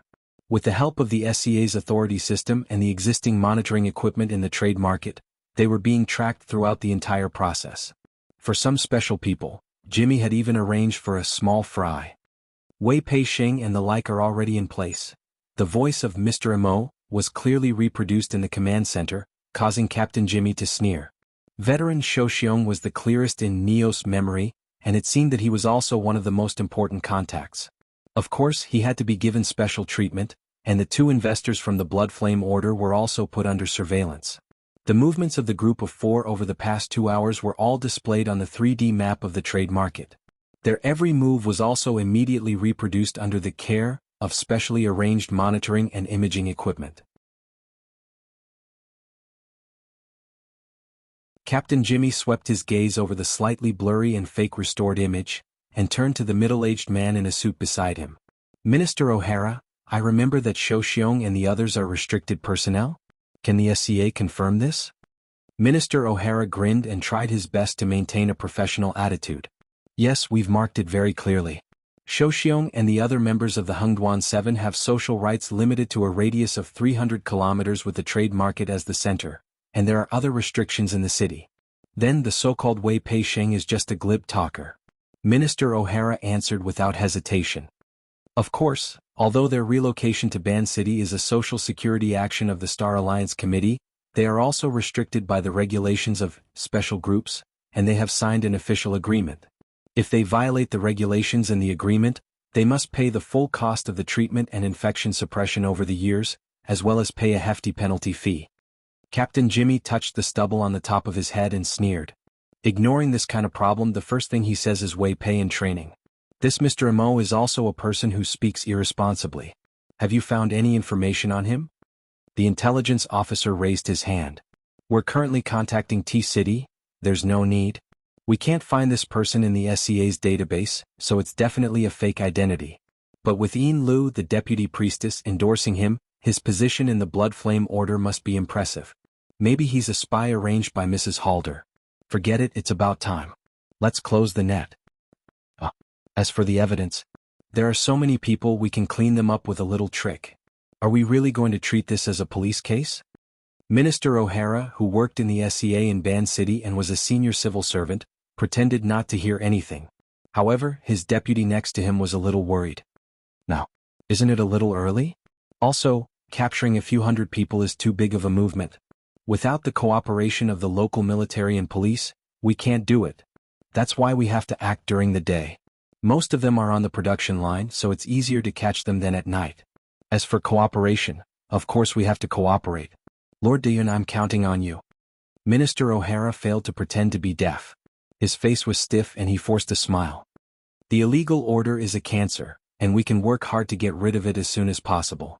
We are very willing to cooperate, but Captain Jimmy, in the information you provided, it was also mentioned that the peaceful trade market is in a special area in Ban City. With my authority, I can't mobilize enough police here. In fact, the SCA needs to coordinate with the police again. Don't worry about coordination. Don't we have Supervisor Bai? She's been hanging out with that guy from the Yuchuan family for the past 2 days so she can help. Captain Jimmy grinned, revealing a mouthful of white teeth. Pack up all the information we've collected and send it over. If there are any problems that need to be solved, tell her and ask for instructions from her. I heard that at the end of last year, because she didn't take a vacation, her performance was deducted completely. If she wants to turn things around this year, she'll definitely be more proactive than us. As he spoke, the intelligence officer in charge of organizing the data had already obeyed his order and sent out the corresponding information.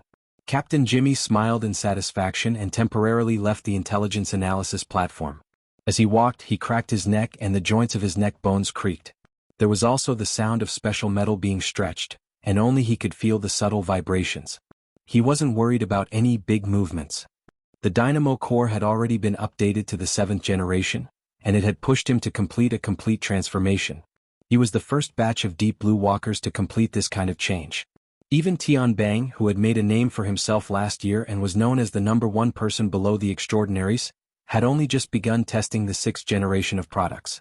Thanks to Professor Luo, if it wasn't for his cage theory, the experimental reality wouldn't have been able to complete the new generation of products so quickly. Right now he couldn't wait to test it out in real combat. Even though he might not even need to do anything against this motley crew.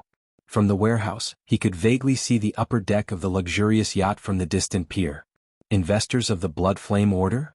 It would be fine if they were tactful, but if they were stubborn enough to get involved, he didn't mind using this order, which was going downhill, as a sacrificial target. Captain, supervisor buys orders. Captain Jimmy snapped his fingers. Okay, get ready. Captain? The intelligence officer's voice was somewhat hoarse. Wait a moment, Supervisor Bai has refused to authorize us. Captain Jimmy suddenly turned around. What kind of joke is this?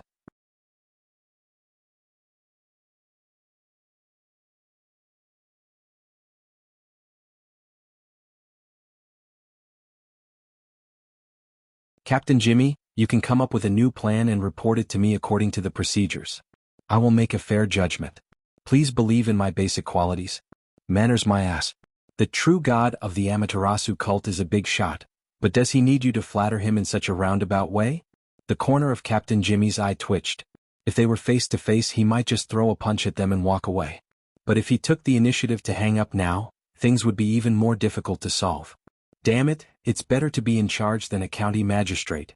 When he was sent to Ban City to carry out a mission, he didn't expect that he would be defeated by a woman who was only a manager in name. It shouldn't be. Bai Xinyan was indeed a manager appointed by Quantum Corporation. She also had a very strong relationship with the Deep Blue Laboratory. Rumor had it that she was Wang Yu's lover. But this wasn't a reason for her to overrule the judgment of the frontline commander. Jimmy and his operation team originally belonged directly to the Deep Blue Laboratory.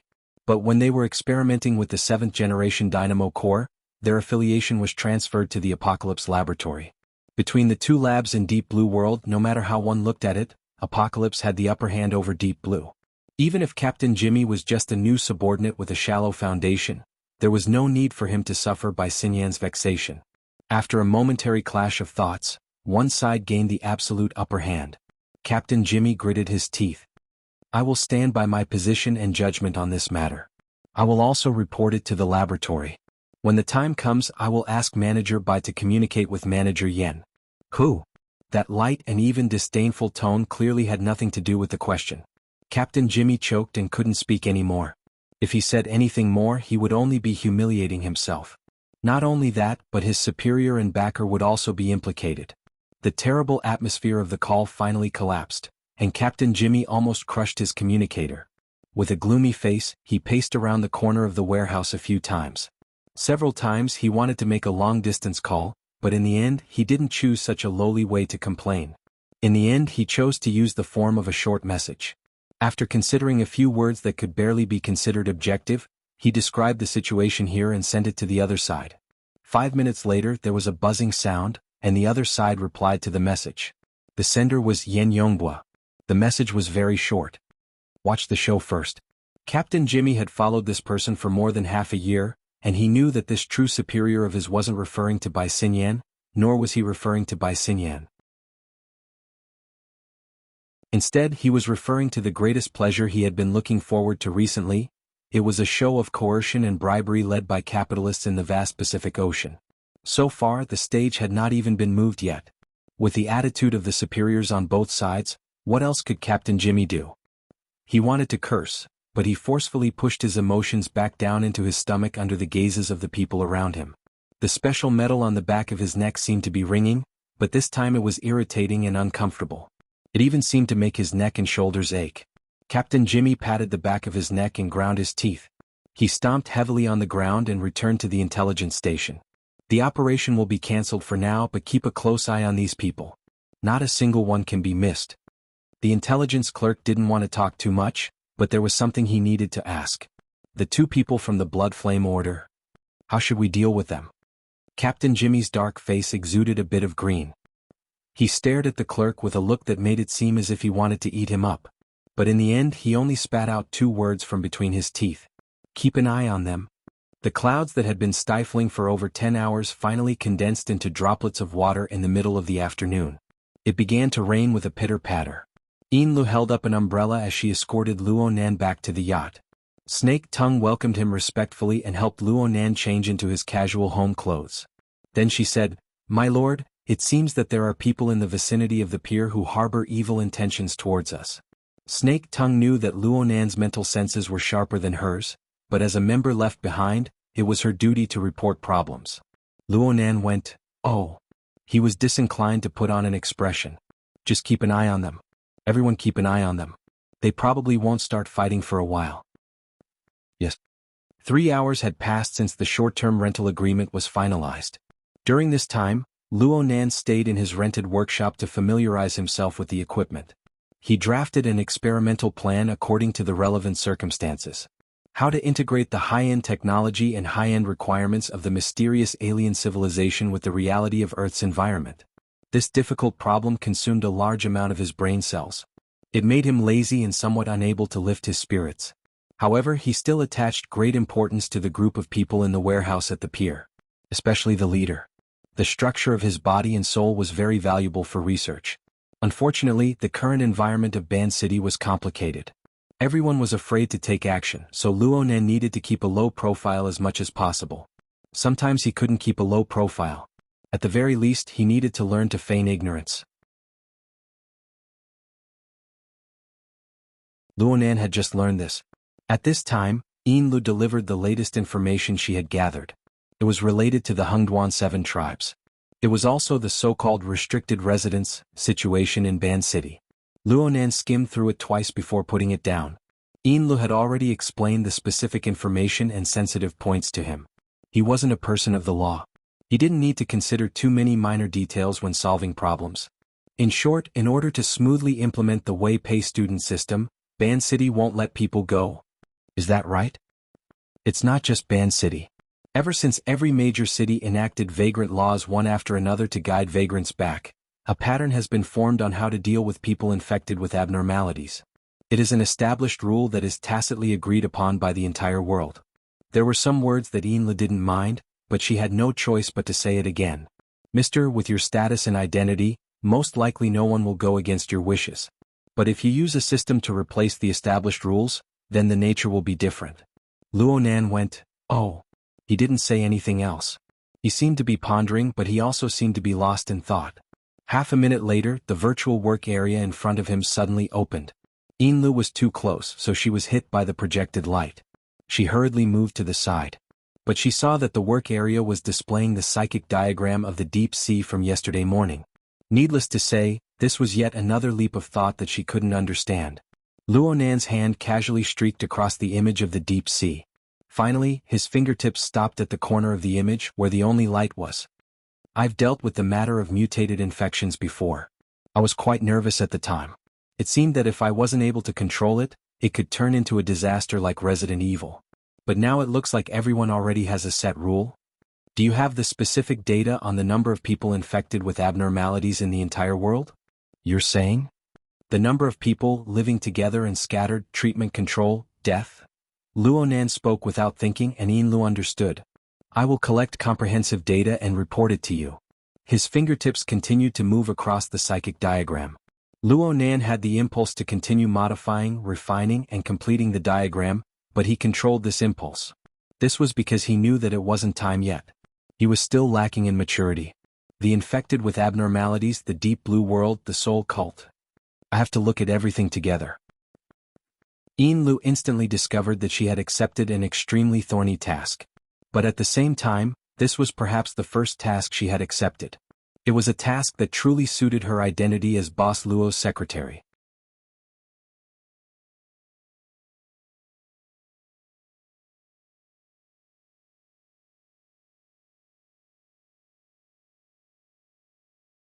Chapter 830.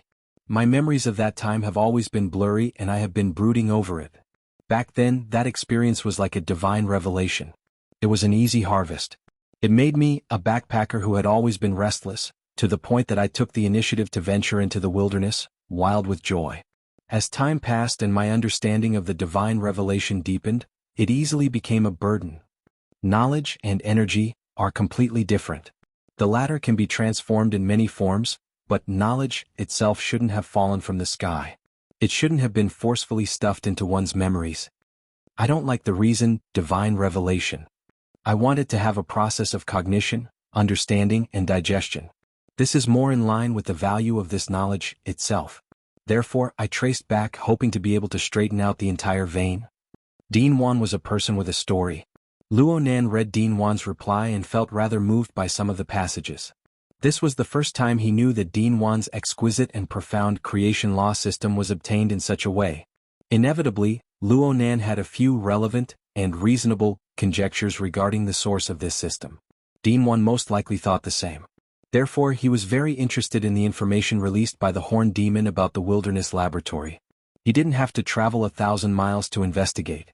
In the past, Luo Nan and Dean Wan had a friendly relationship, but it wasn't to the point of confiding in each other. However, Luo Nan's translation of the lamination interference technique had a powerful catalytic effect. It had indeed achieved the effect that Luo Nan hoped for. Everything is understood without words.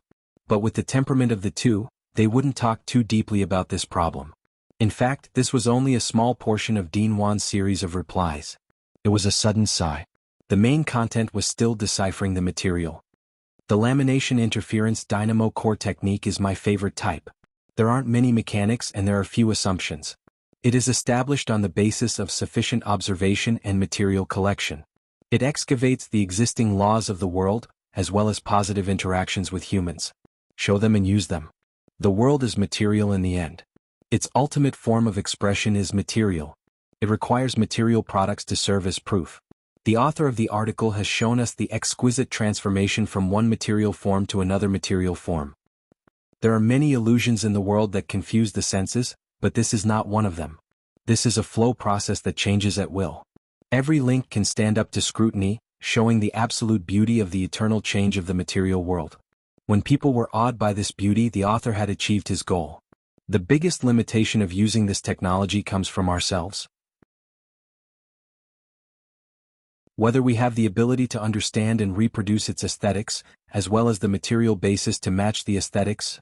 Dean Wan was full of praise for the information on the stacking interference technology, and some of it was even sublimated to the point of poetry.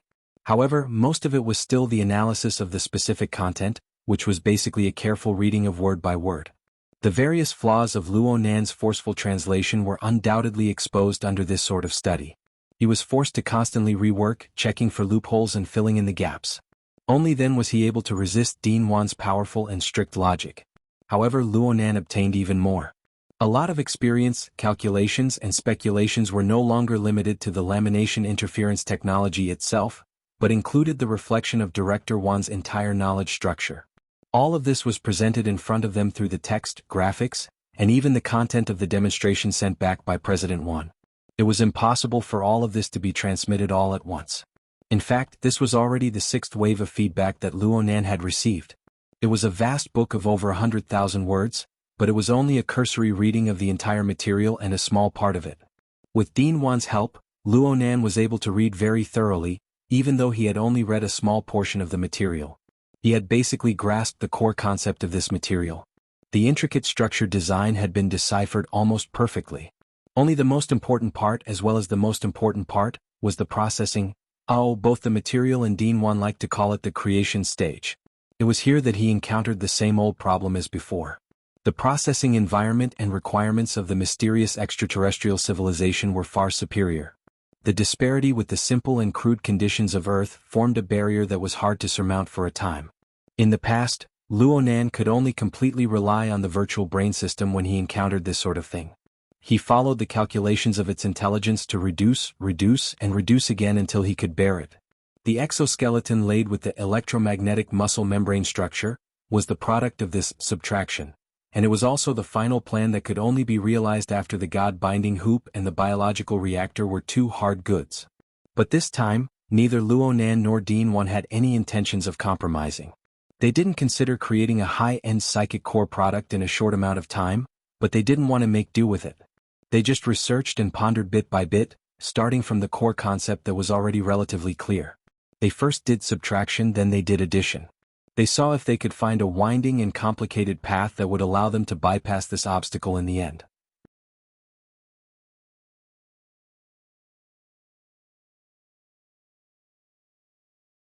But even so, the efficiency was still increasing. There was a qualitative difference between one person and two people. The pleasant surprise of having an outstanding answer placed in front of one's eyes as soon as one opened one's eyes was extremely refreshing. Luonan would not slack off because of this. He hoped that Dean Wan felt the same way. Use your strengths. Be anxious for my needs. Be more realistic. Be more pragmatic. I still have to walk the mental side. The most malleable thing in the body and soul framework is soul strength. Dean Wan's brain was a lump of wood. It seems that I can do a bit of work with the structure of space and time. This kind of structure is very ambiguous in the virtual brain system. It is considered to be on the material side, but there is also a core of the mental side. Combining the strengths of the two is a bit interesting. Luonan muttered to Dean Wan and the principles he set himself as he continued the design process. The virtual work area had complex configuration lines, but what flashed through his mind was only 10 times, 100 times more. He had inspiration. He just persevered in searching for the most suitable one. This was the image of Mr. Mo that veteran saw when he came in. There was no greeting. Perhaps Mr. Mo didn't discover his arrival at all. Or perhaps Mr. Mo didn't have any intention of diverting his attention. Veteran Han didn't get angry. Miraculously, Luonan's nagging chanting sutras unconsciously eased his stomach full of grievances and oppressiveness. He stabilized the moving frame that he had pushed over and found a chair in the workshop. He rested for a while, not opening his mouth. He just let Luonan continue to chant. He was very familiar with this scene. In the past, when he was pondering over designs and repairing things in the wilderness, it was basically like this when he encountered a difficult problem. How could there be such a peaceful environment back then? On the plateau and in the mountains, the howling of the wind and the roars of beasts could be heard from time to time. There were even the sounds of explosions and fighting. They disturbed him all the time. In those times, only talking to himself and forming a domain could help him concentrate his mind until he entered a state of high concentration. This sort of situation practically disappeared after arriving in Ban City. Even if he researched some things, his goal wasn't as pure as it was back then. It must be the beautifying effect of his memories. Veteran never cared to beautify his past experiences. But as he grew older, he couldn't help but reminisce about them. Occasionally, he would dream about them in the middle of the night, and it was as if he had returned to the wilderness where life and death swayed. He even often thought about it. If only he could have died a happy death back then. That would certainly be the most perfect ending.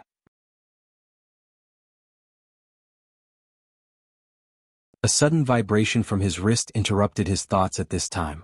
It seemed to affect the rhythm and atmosphere of the room. Luonan's gaze shifted from behind the workbench. His brows furrowed.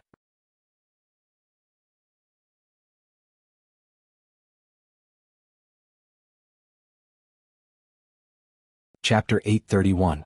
The wristband vibrated silently, but it created an abnormal effect. For a moment, the veteran felt that his face was a little numb. He didn't know if it was because of Mr. Mo's piercing gaze.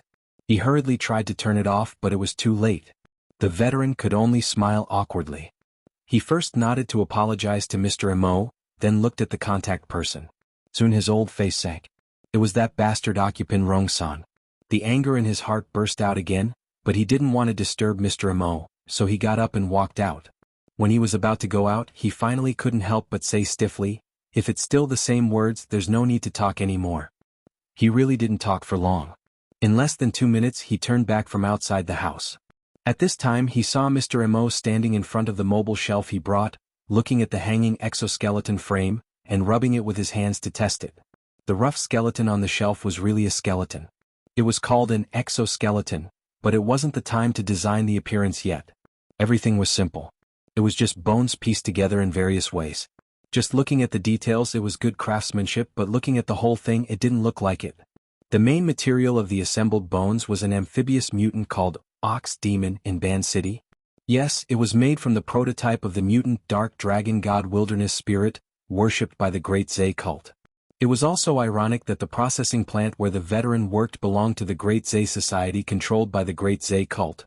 But in this factory the most representative source of high-end processing materials was the Ox Demon.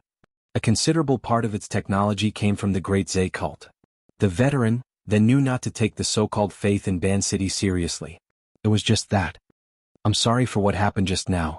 The veteran still wanted to express his apology, but Mr. Mo raised his hand to stop him. Don't mind it, let's talk business. Oh, the processing of this set of exoskeleton was done according to your instructions. The inner marrow of the Ox Demon was activated, and then redesigned and pieced together. Every piece of bone is processed according to the sample standard you gave me before. I've also worked on every piece. After going through a special process, the skeleton was dark yellow and slightly transparent. The outer layer seemed to be smeared with a layer of wax. It was oily and slightly bumpy to the touch. While he was speaking, Mr. Mo did something, but the rough skeletons hanging on the shelves creaked and let out a dense, sizzling sound. At first it sounded like an electric shock, but later, it sounded more like a boiling liquid. Under the dark yellow wax that had been processed, one could also see the expanding and bursting bubbles. After another second, the orange flames ignited with a whoosh. Following the wax that covered the surface, the rough skeleton was completely set on fire. The flames started from underneath the wax, and the bones sizzled as they burned, as if they could crack and be destroyed at any time. If the processing of the materials was not up to standard, it could really be destroyed. The veteran stared at him. Mr. Mo had done this several times before, and each time he would pay the full amount of the materials. Because of this, the rework made him lose face. This time it could also be the beginning of another rework. In fact, the veteran could see from the first time that with Mr. Mo's high standards, his current apprentices could not keep up with the pace, so he had to do it himself. In total, he had been tossing and turning for almost 50 hours. It was hard to say what the result would be. The veteran had not encountered such an unconfident job for many years. Fortunately, this time, even when the flames were extinguished and the wax on the surface burned through, the bones were still intact, but they had obviously shrunk a little. There was still a layer of blood coming out of the bones. It was like the state when they were just killed and peeled off. There was still the smell of blood that had not cooled off. Mr. Mo stretched out his hands, grabbed one of the slender bones and pulled it with force. The bones were like elastic rods. After bending, they naturally bounced back. But immediately after, Mr. Mo used the same action, and the bones turned into metal-like materials. They twisted and changed shape, twisting into an irregular strange circle. Left there, the other bones also twisted. Finally, with a flick of Mr. Mo's finger, all the bones recovered their elasticity. They buzzed and bounced back to their original state. The veteran's eyebrows twitched as he watched. After the bones went through a few rounds of processing, the elasticity and plasticity could reach this contradictory and unified state at any time. It was already very similar to some cutting-edge military rare alloys. The most important thing was that it still preserved the special activity of the mutated bones. There was a lot of research that could be done here. It was just that the strength and lifespan were unknown. After decades of accumulation and the recent hot catalysis of the deep blue walkers, the technology of the exoskeleton armor was already very mature. Although it was only a rough mold, the veteran could still see that some of the design ideas that Mr. Mo requested were mimicry transformations, which belonged to the field that he was most proficient in. The veteran really wanted to delve deeper into it, but the mundane tasks around him made him irritated. He looked at the pure and focused Mr. Mo, who was focused on examining the bones, and unconsciously sighed. "It's okay. Don't worry too much." Waha. Mr. Mo was still examining the various indicators of the bones. He didn't turn around, but his words seemed to be exceptionally comforting. The Amaterasu cult released a silent fart and digested it in their crotch. Right now, all parties in Ban City are a little confused. It's normal for the great Zay cult to have a change of heart. Is that so? The veteran was really a little confused when he was suddenly brought up to the level of the Amaterasu cult. Speaking of which, this was the first time that Mr. Emo took the initiative to talk to him about the current situation. All of a sudden, it was so high-end that it made him a little embarrassed. So it's useless to worry. It's better to concentrate on the matter at hand. Mr. Emo obviously used the logic of a technician. This couldn't be considered comforting, but the veteran just liked this. His old and hot-tempered temper that had been honed for decades was exposed at this moment. He didn't want Mr. Emo to look down on him, so he temporarily threw away all the worries in his heart and rolled up his sleeves. What am I worried about? I'll worry for whoever gives me money. Is there anything that needs to be adjusted? I've seen a few connecting parts and they seem to be very crude when they were designed. The veteran rubbed his palms together and stepped forward. Whether he had really thought it through or just mustered up a moment of anger, in short, he had returned to his previous unscrupulous state. He discussed in front of the skeleton and adjusted it, but he didn't know that Mr. Emo, who had become silent again, was paying attention to his mood, body, and even the various slight changes in his aura and magnetic field. In a way that was very difficult for him to understand. You're tuning in to the Han Lee's Wuxia Chronicles YouTube channel. We're so grateful for your support, and don't forget to subscribe to join us on this incredible journey through captivating stories. Your generosity through donations truly makes a world of difference, as it's the primary source of revenue that allows me to expand and enhance this channel for you. Thank you from the bottom of my heart for being a part of this adventure.